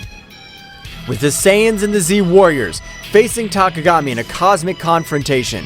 However, amidst the chaos of battle, a small distraction allowed Takagami to strike back with furiosity. Goten and Trunks, focused on following Piccolo's strategy, attacked from different angles. However, in a moment of minimal distraction, Takagami seized the opportunity and launched a surprise counterattack. With quick and precise movements, the Dark God managed to evade Goten and Trunks' attacks, countering them with punches and energy blasts. Ha ha ha! Your efforts are useless, children! I'm the all-consuming darkness! Goten and Trunks, though agile and powerful, found themselves in a precarious situation. Takagami, with his speed and cunning, left the young Saiyans struggling to keep up. We have to protect them! Takagami's concentration of power is increasing. We need to regroup and find a strategy to counter his moves. Meanwhile, in the sky, Goten and Trunks, despite the setbacks, continued to fight bravely. They tried to coordinate their attacks, but Takagami's speed and cunning proved to be a formidable challenge. Trunks, we have to stay focused. I know, but this guy's stronger than I imagined. In an unexpected twist, Takagami launched a blast of dark energy that hit Goten and Trunks, leaving them badly injured. Both Saiyans fell backwards with obvious signs of exhaustion and pain. Goten! Trunks! This damned dark god! The adult Saiyans intensified their assault, determined to avenge their momentary fall of their sons. Takagami, however, taking advantage of the confusion and despair that gripped the Z Warriors, rejoiced in his newly strengthened power. This is how the heroes of the universe give up. They may fight, but in the end, darkness will always prevail. The result was becoming even more tense. The Z Warriors, though determined, were facing the reality that their fight was far from over. Goten and Trunks, wounded but not defeated, were struggling to recover and rejoin the battle. We need a new approach. Takagami's strength increases with each passing moment. We'll protect Goten and Trunks. We'll not let the darkness prevail. The battle, now more critical than ever, was plunging into a desperate confrontation where the survival of the universe hung in the balance. Gohan, observing the critical situation of his brother Goten and Trunks, could not contain the fury that burned within him.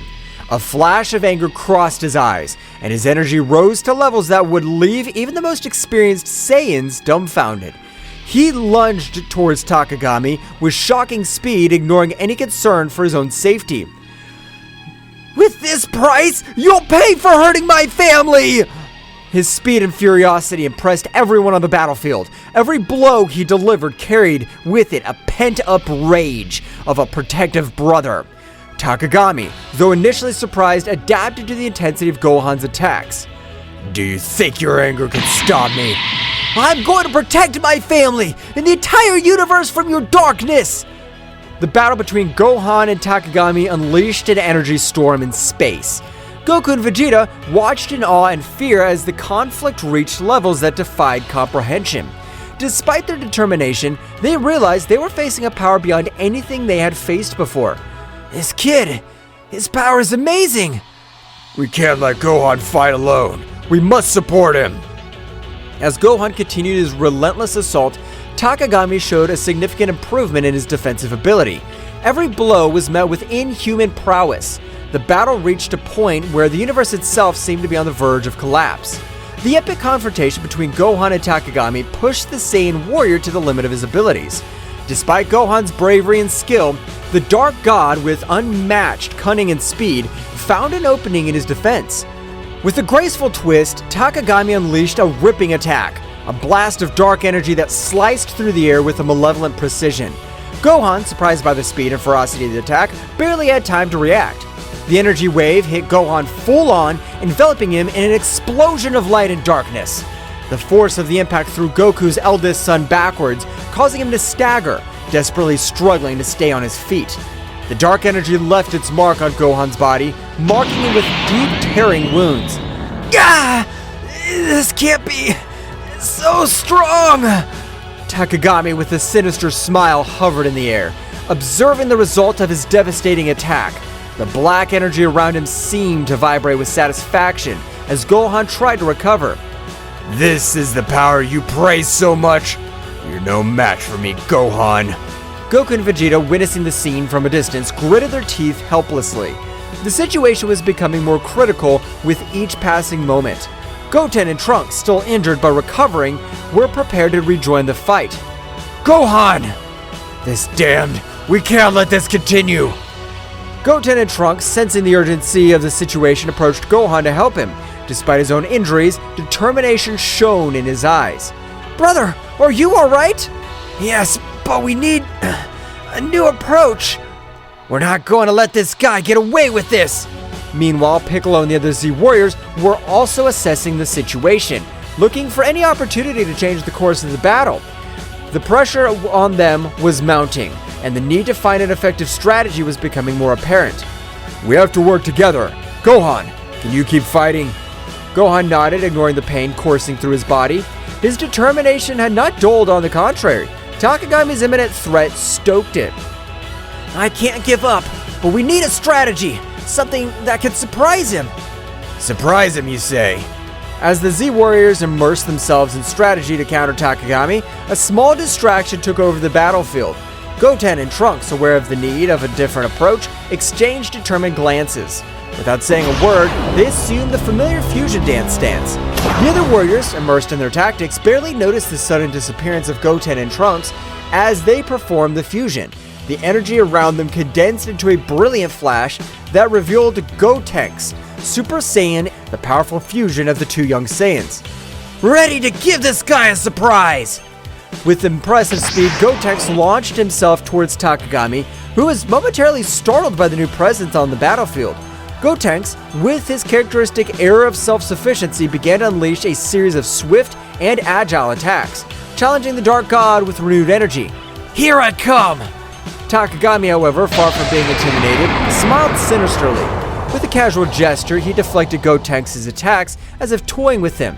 Is that all you've got, you little fused insect? Gotenks persisted, intensifying his attacks, trying to find an opening in Takagami's defense. However, the Dark God, with a graceful move, countered each blow with ease. Come on! It can't be! In the moment of distraction, Takagami took advantage of the situation. With impressive speed, he launched a blast of dark energy that enveloped Gotenks before he could react. The resulting explosion threw Gotenks backwards, knocking him to the ground unconscious and disfigured. Gotenks! This is worse than we thought. Takagami, now more confident of his superiority, hovered in the air, glaring at the defeated warriors. Goten and Trunks, still unconscious, lay on the ground as Takagami revealed in his moment of victory. Ha ha ha ha! Is this all you offer, Z Warriors? Your desperation only increases my power. With the outlook darkened by Gotenks' momentary defeat, attention turned to Gohan, who, badly wounded but driven by an inner strength, began to radiate intense energy. The pain in his body seemed to fuel his determination, and a wild golden glow enveloped as his ki reached never-before-seen levels. In the blink of an eye, Gohan transformed into Super Saiyan Phase 3, a form of awesome power that surprised even Takagami. Gohan's hair grew out of control, his muscles swelled, and his expression reflected a mixture of pain and fierce determination. What is this? A new trick? Gohan, with a wild roar, launched himself towards Takagami with shocking speed. The force of his blows and the intensity of his attacks shook the battlefield, creating a storm of energy around him. The conflict between light and darkness took on a new dimension as Gohan challenged the limits of his own power. You're going to pay for what you've done! The confrontation between Gohan in his Super Saiyan Phase 3 form and Takagami marked a drastic change in the intensity of the battle. The skies, previously serene, witness of the confrontation, darkened with the energy unleashed by both combatants.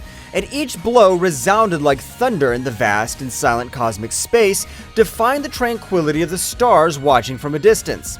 The explosions of energy briefly illuminated the darkness, creating a chaotic and majestic spectacle at the same time. The flashes of light and shadow intertwined in a frantic dance that reflected the ferocity of the combat. The shockwaves spread out in the distance, distorting space itself and recalling the magnitude of the power unleashed on that battlefield.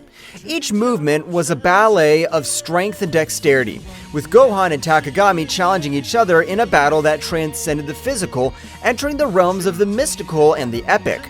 Their cries of determination were lost amid the din of battle, but their spirits echoed in every exchange of blows, making it clear that this confrontation was not just for dominance or survival, but for the legacy of their lineages and the protection of their worlds. Gohan, his eyes shining with an indomitable determination, channeled all his power in every movement, leaving a trail of energy that shimmered with a force that defied the limits of the unimaginable. His taut muscles, his golden aura glowing with intensity, made him an unstoppable force that sought justice and protection for all those he loved and defended. You will not escape my justice, Takagami! My determination's like an unbreakable torrent that'll sweep away any darkness you try to sow. Every blow I throw carries with it the strength of all those I protect and defend. I'll not rest until the truth shines on every shadow you've woven with your deceptions. Get ready to face the justice I bring. Gohan roared with fiery fury, His voice, echoing across the battlefield like an echo of the very protective, will drive him. Every blow he threw carried with it the emotional burden of years of struggle and sacrifice, the determination of a hero willing to do anything for the well-being of his world and his loved ones. On the other hand, Takagami, with his characteristic agility and calculated cunning, dodged Gohan's attacks with fluid and precise movements. His cold and calculating gaze contrasted with the ferocity of the Saiyan, unveiling an enemy who did not underestimate the threat he faced. Interesting. I see that the power of the Saiyan pride still burns deep in your being, Gohan, but let me tell you this. However intense it may be, will not be enough to defy the chains of your inevitable fate. Between each exchange of blows and dodges, the battlefield turned into an epic scenario where two titans collided, not only with their bodies, but with their convictions and purposes. The fate of both was intertwined in a deadly dance where determination, skill, and strength merged in a conflict that transcended the physical and went deep into their warriors' souls. The clash of energies was so intense that the Z warriors felt the pressure and overwhelming weight of the unfolding confrontation. The magnitude of the conflict resonated in every corner of the known universe, like an echo of power that transcended planetary barriers and penetrated the very heart of those who were fighting for survival and justice. The fluctuations in ki were palpable, even to those watching from a distance, like a symphony of opposing forces colliding in a chaotic but harmonious dance. Every member of the Z Warriors could feel the electricity in the air, the tension that preceded every strategic move and every heartbreaking blow. The earth trembled under the influence of the unleashed energy, as if the world itself was responding to the duel of titans being waged on its surface. The skies darkened even more, as if the universe itself was holding its breath at the magnificence and terror of that epic contest. In those moments of crisis, the Z Warriors' determination grew even stronger, fueled by the urgency to protect what they loved and to face any adversity with courage and conviction. It was a reminder that during chaos and destruction, the human spirit could shine with an unshakable light. Piccolo, with his strategic mind sharper as a razor, watched every move with meticulous attention. Every gesture, every spark of unleashed energy carried with it the promise of a decisive change during the battle. His intense and serene gaze concealed a precise calculation as he searched for the perfect opportunity to intervene in support of his disciple. Piccolo, with his gaze lost on the horizon as he pondered the situation deeply, added in a calm but determined voice, Gohan is channeling an incredible power right now. If we manage to amplify their energy and coordinate a joint attack, we could tip the scales in our favor and find the opportunity we need to change the course of this battle. His mind worked like a meticulous clock, evaluating possibilities and strategies during the chaos that was unleashed in front of him. Meanwhile, at the epicenter of the conflict, Gohan and Takagami continued their titanic duel, each determined to impose their will and determination on the other. Gohan's transformation into Super Saiyan Stage 3 not only gave him enormous strength, but also imposed a demanding tribute in terms of energy and physical endurance. Gohan, his breathing agitated by the effort and intensity of the moment, expressed with determination in his voice between short breaths, "His power! It's overwhelming! But I must stand firm! I can't fail!" Every word resonated with an unwavering commitment as he prepared to face the ordeal ahead of her, his aura glowing with a mixture of exhaustion and relentless resolve. His spirit stood like a burning flame during the storm, braving adversities with a determination that sprang from the core of his being. On the other hand, Takagami, with his arrogant smile and calculated movements, responded to every attack of Gohan with an inordinate confidence in his own dexterity and power. Takagami, with a voice imbued with superiority and a tone that denoted his absolute confidence in his words, defiantly replied, Admiral, but naive. Your determination's remarkable, Gohan, but you must understand that no force in this universe can change your destiny. His voice resonated with an assurance that seemed to defy all opposition, marking a gap between confidence in his power and Gohan's will. His self-assurance was as impenetrable as the toughest steel, a psychological barrier that defied even the storms of energy roaring around him. The confrontation was coming to a head as the Z warriors, with a mixture of worry and palpable hope in their hearts, prepared to intervene at the precise moment that could change the course of the battle. Vegeta, with his intense and analytical gaze, watched every flash of power unleashed by Gohan with a mixture of admiration and concern in his eyes. Vegeta, with his analytical and sharp mind, was muttering to himself in a barely audible tone due to the palpable tension in the air. "Gohan's unleashing an incredible power." His words were a whisper, charged with respect and concern, acknowledging the magnitude of the power that Gohan was unleashing at that critical moment. "But he must maintain control if he wants to survive this," he added with a seriousness that reflected his experience in past battles and his understanding of the dangers of losing control over so much unleashed energy. Goku, the legendary warrior who knows the limits and beyond, nodded solemnly at Vegeta's words. Goku, with a calmness that radiated experience and wisdom, recognized with respect in his voice, "We know what it's like to fight at the limit, but Gohan's showing exceptional courage that inspires us all." His words resonated with the depth of one who has faced countless challenges, understanding the nature of struggle and the sacrifice it entails. With admiration palpable in his tone, recognizing the courage and determination of his son during adversity, his voice, serene but full of respect, reflected the confidence in Gohan's potential to overcome any obstacle. Meanwhile, the energy flowing through Gohan was reaching its peak, manifesting itself in an impressive visual spectacle. Its golden aura radiated an intense light that illuminated the surrounding space, making even the distant stars seem to pale in comparison. Gohan, with a roar full of determination that echoed throughout the battlefield, exclaimed with fervor, addressed to his father and Vegeta, "Father! Vegeta! All of you! This power is to protect you all!" His voice carried with an emotional charge of his commitment to the protection of his loved ones, a promise that manifested itself in every flash of his glowing aura, and in every blow aimed at the darkness that threatened his world. His voice, echoing like an echo of hope amid the chaos of battle, his energy, instead of just being destructive, became a beacon of hope for his allies, instilling strength and determination in their hearts. The buildup of energy finally reached its peak when Gohan unleashed a combined attack so powerful that it seemed to tear the very fabric of space. The surprise on Takagami's face was palpable, reflecting the magnitude of the force unleashed by the young Saiyan. "Impossible! I can't believe the magnitude of your strength, Gohan! You've unweakened a power that defies all my expectations and strategies so far. But you haven't witnessed everything I can do yet. My abilities are not limited to what you've witnessed so far. And I still have cards to play in this game. Get ready to find out that I'm not as easy an opponent to defeat. The true essence of my power is about to be revealed, and I assure you that it'll surprise you. The battle's only just begun, young Saiyan."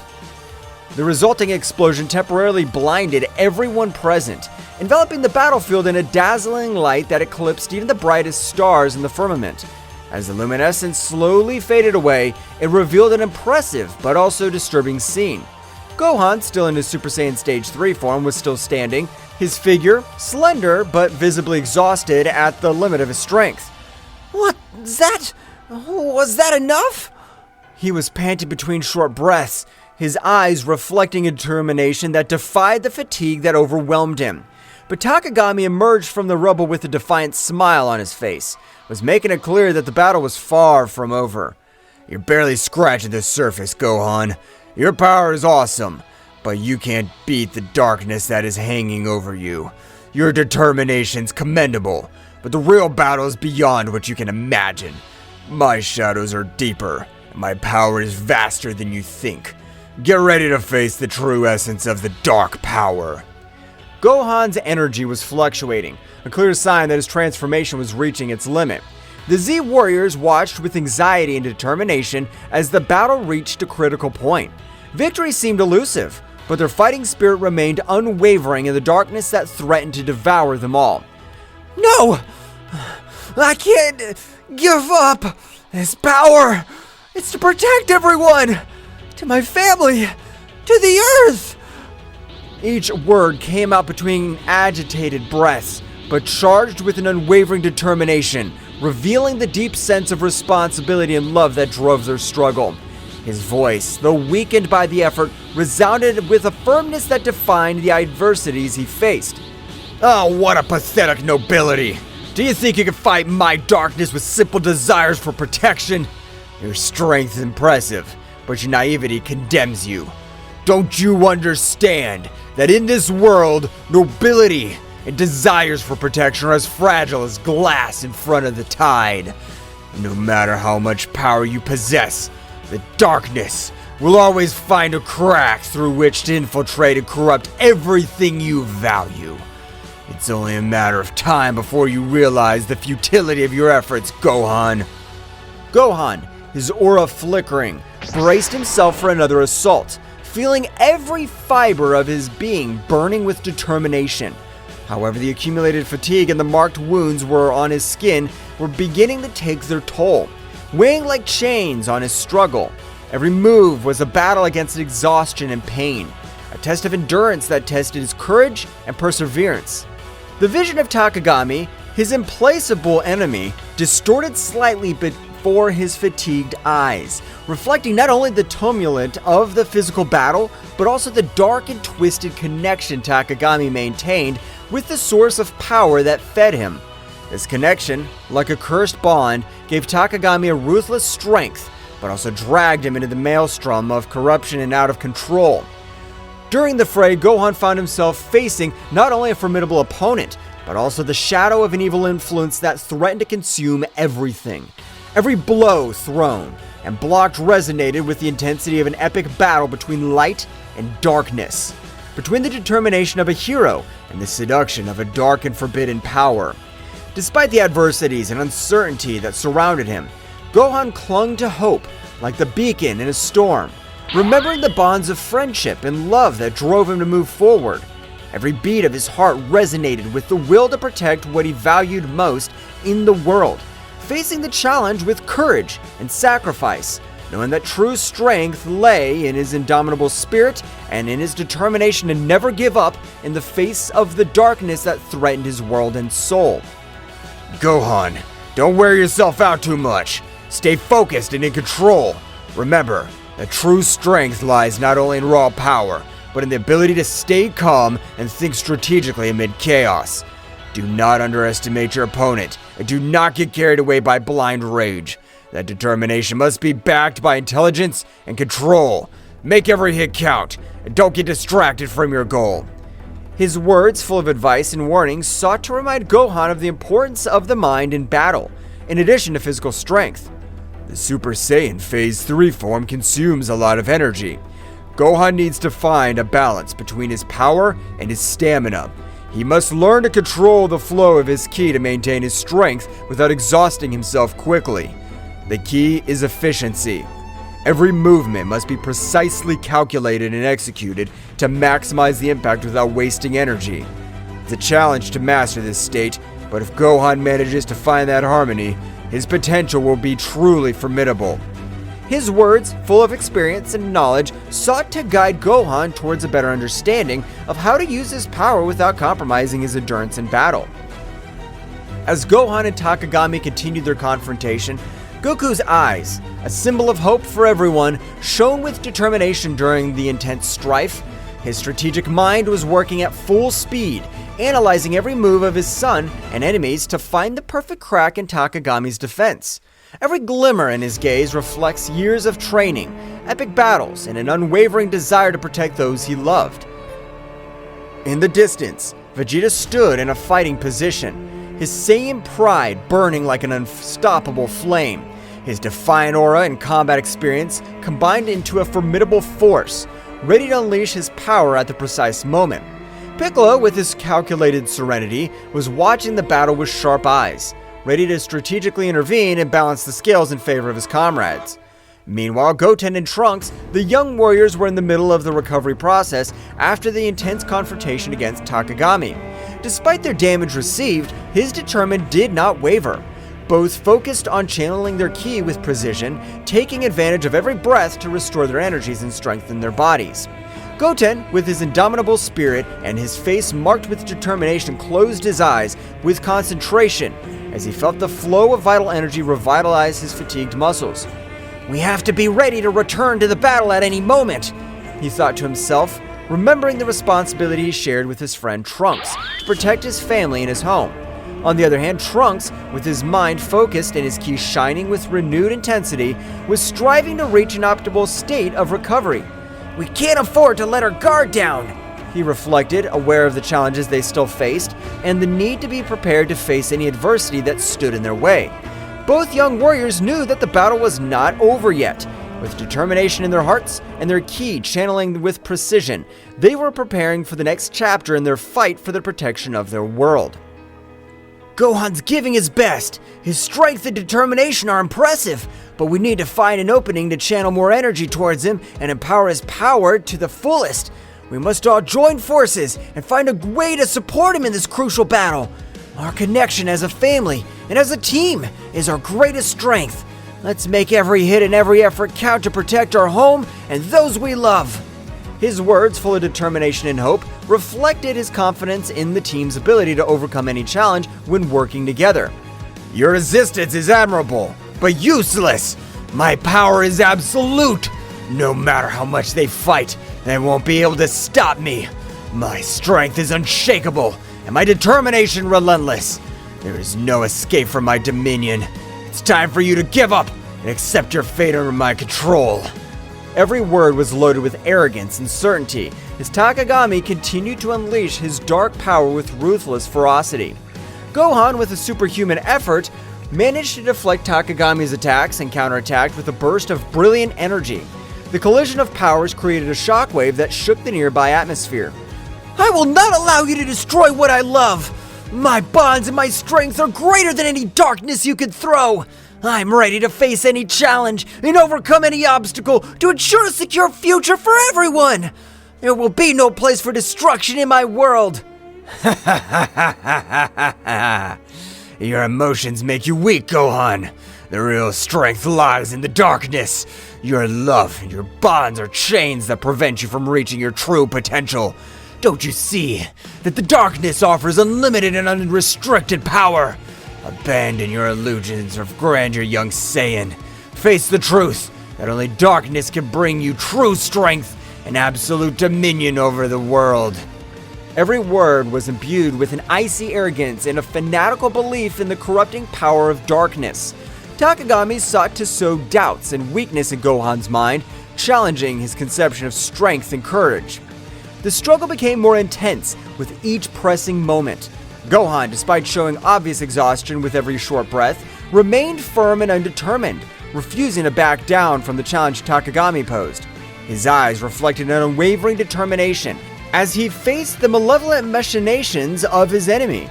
However, Takagami's evil cunning was revealed in all its magnitude when he began to manipulate the environment around him with dark mastery. The dark creatures had summoned with his sinister magic were already at the edge of the surface, ready to emerge and join the battle with uncontrollable ferocity. The air was charged with an ominous presence as the shadows of those creatures danced unexpectedly, eager to join the conflict and show their destructive power. Faced with imminent threat, the Z warriors did not hesitate to prepare to face these creatures that represented an unknown but tangible danger. Vegeta, with his characteristic defiant tone, exclaimed as he adjusted his combat posture, "I'll not allow those abominations to ruin our path to victory. It's time to show them the true power of a Saiyan." Piccolo, the group's calm strategist, quickly assessed the situation and proposed a plan of action. We're facing a cunning enemy who uses manipulation as a weapon. We must act with coordination and precision. Gohan, you now take care of containing the creatures. Vegeta, Goku, keep the pressure on Takagami and don't let him breathe easy. Goku, with a determined smile on his face, nodded energetically. We have it, Piccolo. I'm confident that together we can overcome any challenge that comes our way. We're going to give our best. Goten and Trunks, the young warriors, who were always looking to prove their bravery, exchanged a look of complacency before joining the plan. Yes, let's show these monsters what it means to be a real team. Determination shone in the eyes of each Z warrior as they prepared for the upcoming showdown. their hearts resonating with the memory of Ten Shinhan and Chaos's courageous sacrifice. Those moments of heroism and camaraderie resonated like an echo in their souls, reminding them of the price they sometimes had to pay to protect the world they loved. Goku, with a silent bow to his fallen friends, took a moment to remember his valuable lessons of courage and determination. Our friend showed us that even in the darkest moments, we can find the strength to face any challenge. His sacrifice will not be in vain as long as we keep fighting and keep the flame of hope alive in our hearts. Every blow we take, every obstacle we face is proof of our determination and our commitment to a better future. We'll not let his sacrifice be forgotten. Let's keep fighting with all our heart and spirit. Vegeta, with an intense gaze fixed on the horizon, added solemnly, Every battle teaches us something new. We must honor his memory by overcoming our limits, protecting this world, not only for ourselves, but for those who are no longer there. Piccolo, the serene strategist, reflected on the importance of learning from each experience. Every battle, every loss, strengthens us and teaches us to be better warriors. Let's move forward with determination and wisdom. Goten and Trunks, the young warriors, full of energy and competitive spirit, exchanged a look of respect towards the heroes of the past. We're going to make their bravery and sacrifice worthwhile. We'll fight with everything we have. The memory of Ten Shinhan and Chaos became a flame that fanned the determination and fighting spirit of the Z Warriors. With their hearts united in a common purpose, they prepared to face the next challenge with the strength of those who came before them, ready to write the next chapter in the history of defending the Earth against the forces of evil. The battle reached unprecedented levels of intensity, with every move unleashing a wave of energy that shook the battlefield. Gohan, with his indomitable spirit, led the charge against the emerging shadows, channeling his ki into powerful explosions that dispelled the creatures one after another. Every flash of light harbored the determination to protect their loved ones and their home from the darkness that threatened to consume them. Mr. Piccolo, behind you! Watch your back! The enemy's trying to surprise us with sneak attacks! We can't afford to let our guard down for 1 second in this battle! Our togetherness is our greatest strength, and together, we'll overcome any challenge that comes our way. I trust in your strategic wisdom, Mr. Piccolo, but I'm also here to support you in every move. Let's move forward with determination and protect what we value with all our might. Piccolo responded quickly, deflecting the attack with an energy shield. Thank you, Gohan. Your quick alertness and attention to detail are crucial in this battle. Our coordination and communication are what will keep us one step ahead in the face of our enemies. Let's keep working together. Every move counts in this matchup. By his side, Piccolo displayed his tactical ingenuity with mastery, drawing lines of defense and counterattack with pinpoint accuracy. His strategies were like chess moves on the battlefield, anticipating the enemy's moves and coordinating attacks to maximize the impact. Between them, an almost perfect synchronicity is woven, where Gohan's brute force found balance at Piccolo's strategic cunning. Vegeta, get ready for our combined attack! We can't hold any back anymore! It's time to deploy all our power and show them what we're capable of! Together, we're unstoppable, Vegeta! Let's prove once again why we're the most powerful Z Warriors in the universe! Let's go! You don't need to tell me, Kakaroto. I'm always ready for the combat. Our combined power will overcome any obstacle that stands in our way. Get ready to witness the true strength of the Saiyan race. Let's go! Every clash of powers, every rumble of explosions resounded like a chant of resistance, bravery during chaos. The bounds of camaraderie and trust between the Z Warriors were strengthened by adversity, reminding them that together they were more than the sum of their individual abilities. In this ballet of strength and strategy, where each movement had the weight of survival and the hope of a future in which light would prevail over shadows. Vegeta and Goku, in their eternal friendly rivalry forged in countless battles, coordinated their attacks with an almost telepathic synchronization. Like two warriors who share a unique and deep bond, their fiery determination was reflected in every move, every punch, and every burst of energy they threw at their formidable opponent, Takagami. Goku, it's time to unite our powers to take down this guy once and for all. We'll not allow it to continue sowing chaos and destruction. Our combined strength will be their undoing. Take this, Takagami! This is the end that awaits you for challenging the Z Warriors. I'm with you, Vegeta. There's no turning back now. Together, we'll put an end to this threat once and for all. Let's get him!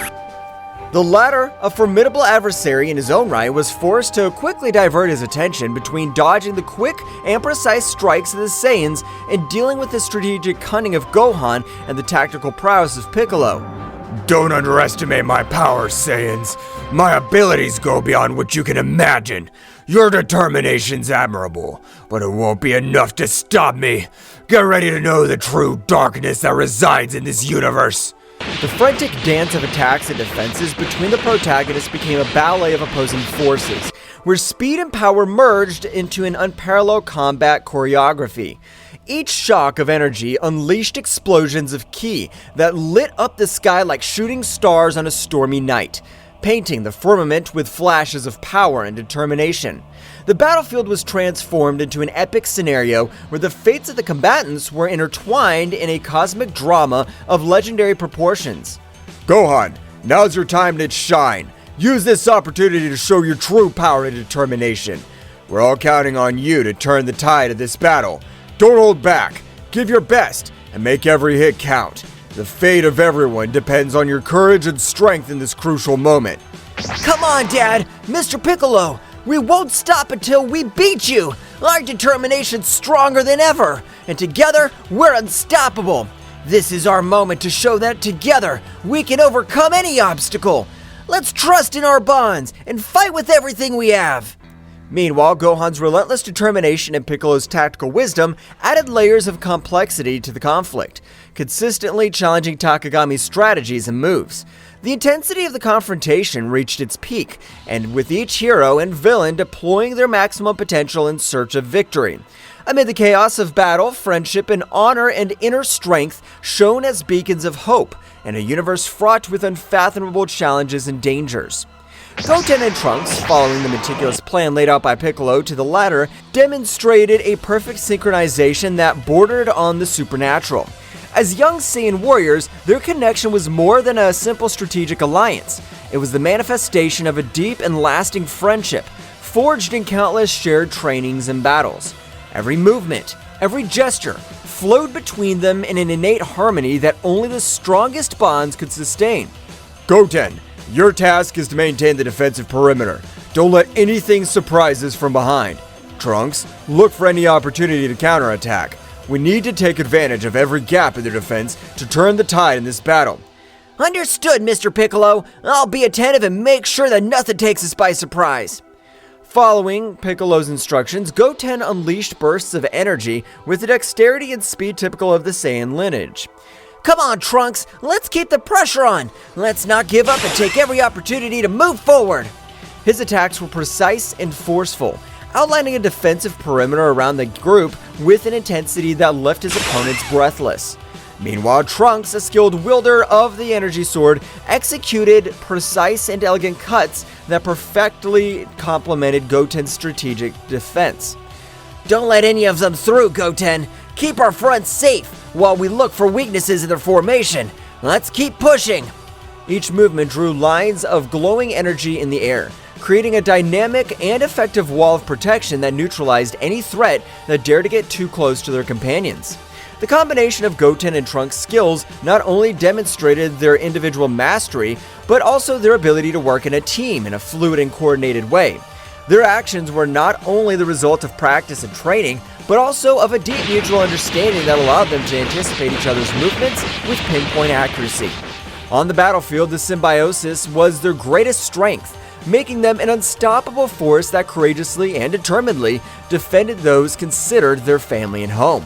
The battle that was being fought was a whirlwind of energy and strategy, where every move had a deep meaning, and every decision impacted on the future of the contest. Goten and Trunks, the young Saiyan warriors, showed amazing coordination as they threw themselves into combat with a mixture of bravery and dexterity. His movements were like a martial dance, fluid and precise, designed to unbalance the dark creatures summoned by Takagami. Trunks, to your right! Understood. The voices of the young people echoed among the booms of explosions and the clash of powers. Each exchange of blows was a symphony of ki, a manifestation of the determination not to give ground in the face of the darkness that threatened to engulf them. Meanwhile, Gohan, with his indomitable spirit, deployed his ki in explosions of controlled energy, creating glowing spheres that exploded with force on impact against the shadows that rushed over them. We can't give up! Our world depends on this! Every strike, every strategy, everything counts in this crucial battle! Let's keep fighting until the end! His voice resonated with conviction, injecting courage into his companions. Piccolo, the calm but ruthless strategist, extended his arms with authority, generating defensive barriers that protected the group from surprise attacks. His eyes observed the battlefield with a calculated calm, evaluating every movement of the enemy to find the precise moment to counterattack. Keep the pressure constant. We cannot allow them to make up ground. Every breakthrough we make is crucial to maintaining our advantage. Keep attacking relentlessly. The sound of energy crashes and explosions was deafening, but during the chaos, the group's determination and unity shone like beacons of hope in the darkest night. Each of the Z warriors knew that they were not only fighting for their lives, but for the future of their home and the generations to come. Every attack, every block, was another step towards victory or defeat, and they were not willing to give in to adversity. Amid the furious fray, every strategic move and every technique deployed by the Z Warriors reflected years of training and experience, as well as a bond of trust and camaraderie that strengthened them in the most difficult moments. The coordination between them was a show of synchronization and dexterity, a chaotic but harmonious dance of attacks and defenses that kept at bay the dark forces that tried to dominate them. However, it was at a crucial moment, when hope seemed to be faltering in the face of Takagami's relentless persistence, that Goku and Vegeta, the legendary Saiyans whose power transcended known limits, demonstrated once again why they were revered as the most powerful warriors in the universe. With millimetric synchronization that only they could achieve after years of training in epic battles, they unleashed a devastating combined attack that shattered Takagami's defenses, leaving them exposed and vulnerable in the face of the final counterattack of the brave defenders of the Earth. The impact of their combined energy resounded on the battlefield like divine thunder, shaking reality itself with its overwhelming power. The energy blasts and shockwaves spread out like a gale, sweeping away any obstacles in their way and marking a decisive turn in the confrontation. The hearts of the Z Warriors swelled with renewed hope as they witnessed the result of the bravery and determination embodied in Goku and Vegeta, who were not only allies, but also rivals, who raised each other to new heights of power and dexterity. This epic moment not only symbolized the brute strength of the legendary Saiyans, but also the depth of their connection as battle companions and friends. Her self-sacrifice and dedication to protecting her home and loved ones shone with an intensity that defied the shadows of despair. With Takagami vulnerable before them, Earth's heroes prepared for the final assault, determined to put an end to the dark threat looming over their world and restore the lost peace. As this crucial opportunity approached, Gohan and Piccolo, two warriors whose togetherness goes beyond simple camaraderie, combined their powers with synchronization and understanding that only the closest battle partners could achieve. With relentless determination and a strategic focus sharp as the edge of a sword, they faced the creatures summoned by Takagami, with a bravery that inspired everyone present on the battlefield. Mr. Piccolo, keep the rear guard! I'm going to the front! It is crucial to maintain our formation and protect our backs as we move forward towards the main battle. I trust you to keep us safe from behind. Understood, Gohan. Don't let your guard down. Our coordination is key for being victorious. Stay alert and move forward with determination. Together we'll overcome this challenge.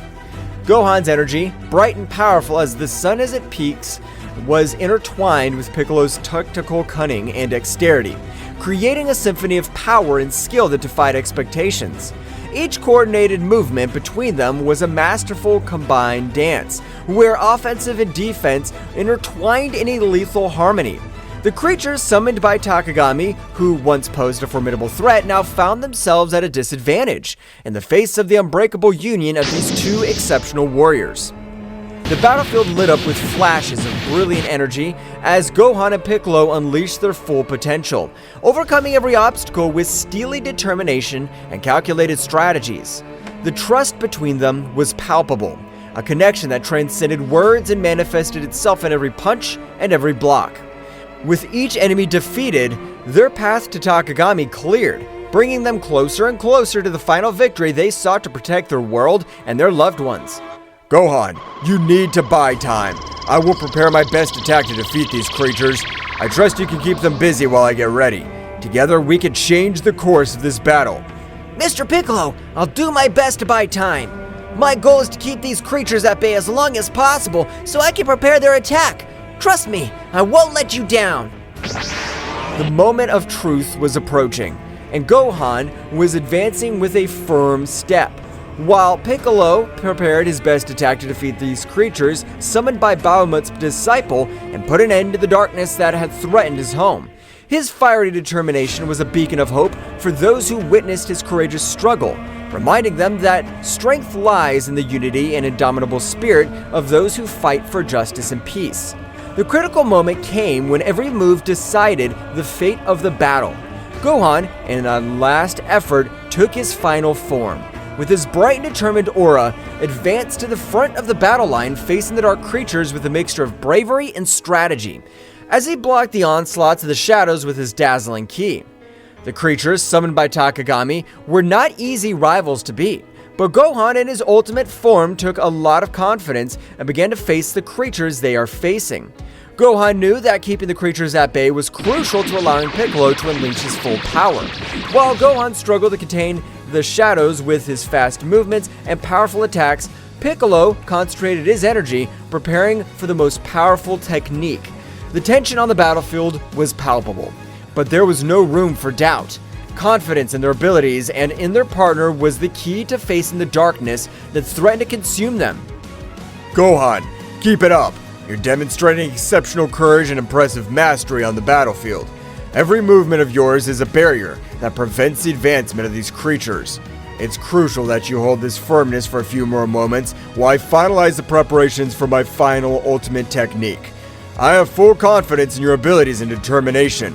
Remember that our teamwork is the key to overcoming any challenge. Keep the pressure on and don't let your guard down. Together, we can turn the tide of this battle and protect our loved ones. Understood, Mr. Piccolo. I'll not allow them to advance a single step further. You can trust me. I'm fully prepared to take on this responsibility and keep these creatures at bay. Together, we can overcome this and protect our loved ones.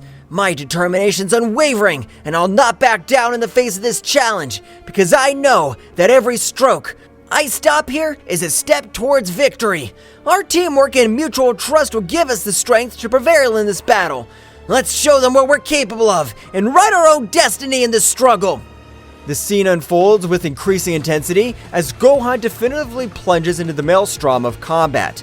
His determination is reflected in every gesture, and every tense muscle, and in every flash of energy that emanates from his being.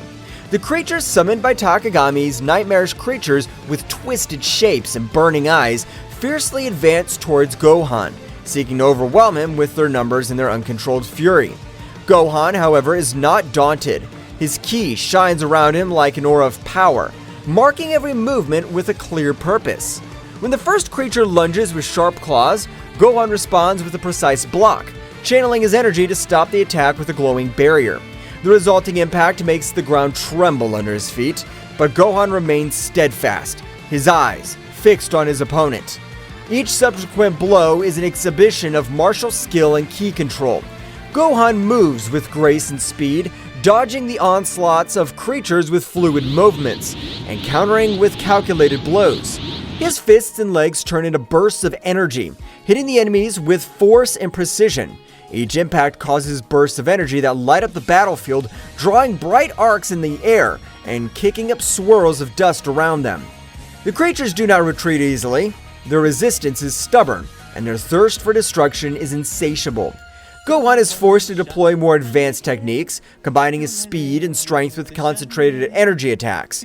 Ki waves cut through the air as Gohan releases bursts of controlled energy, seeking to weaken his opponents and open gaps in their defenses.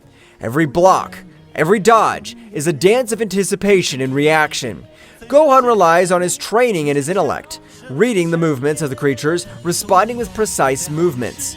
Your connection to your spiritual energy is evident in every movement, every pulse of energy emanating from your being. Meanwhile, Piccolo completes the charge of his definitive technique, his absolute concentration palpable in the air. The sound of his pent-up energy resonates on the battlefield, adding a layer of palpable tension to the charged atmosphere of battle. Gohan feels Piccolo's accumulated power as a beacon of hope and a call to redouble his efforts. This is our chance, Gohan. Keep the pressure on them, and don't give them any respite. Every move of yours is crucial right now, as we are close to changing the course of this battle. I trust in your ability to keep them at bay while we prepare our counterattack. Keep your determination and keep going. Together, we can make it happen. Gohan nods with determination as he prepares for the next attack. The combat dance between Gohan and the creatures reach its climax when Gohan, with a graceful twist, unleashes a series of energy blasts that cut through the enemy ranks. The creatures recoil momentarily, their twisted forms showing signs of weakness for the first time. Goten! Trunks! I need you to be alert! Mr. Piccolo is preparing a powerful attack! Move quickly and maintain your defenses! Our coordination is crucial at this critical moment of the battle. We can't afford to make mistakes now. I'm confident in your ability to respond quickly and effectively. Stay focused and keep fighting with determination. Come on, we can still turn the tide of this battle in our favor. The moment came when Gohan, with a precise movement, opened a breach in the creature's defenses, allowing Piccolo to unleash his devastating attack. With a resounding scream, Piccolo releases his ultimate technique, a beam of concentrated energy that cuts through the sky like a fiery comet. Makankasapo! The pure energy swirls frantically around the lightning, forming a spiral of controlled energy that seems to dance in the air with calculated ferocity. The extreme concentration of energy causes a burst that radiates a dazzling radiance, as if the sun itself were transcending on the battlefield.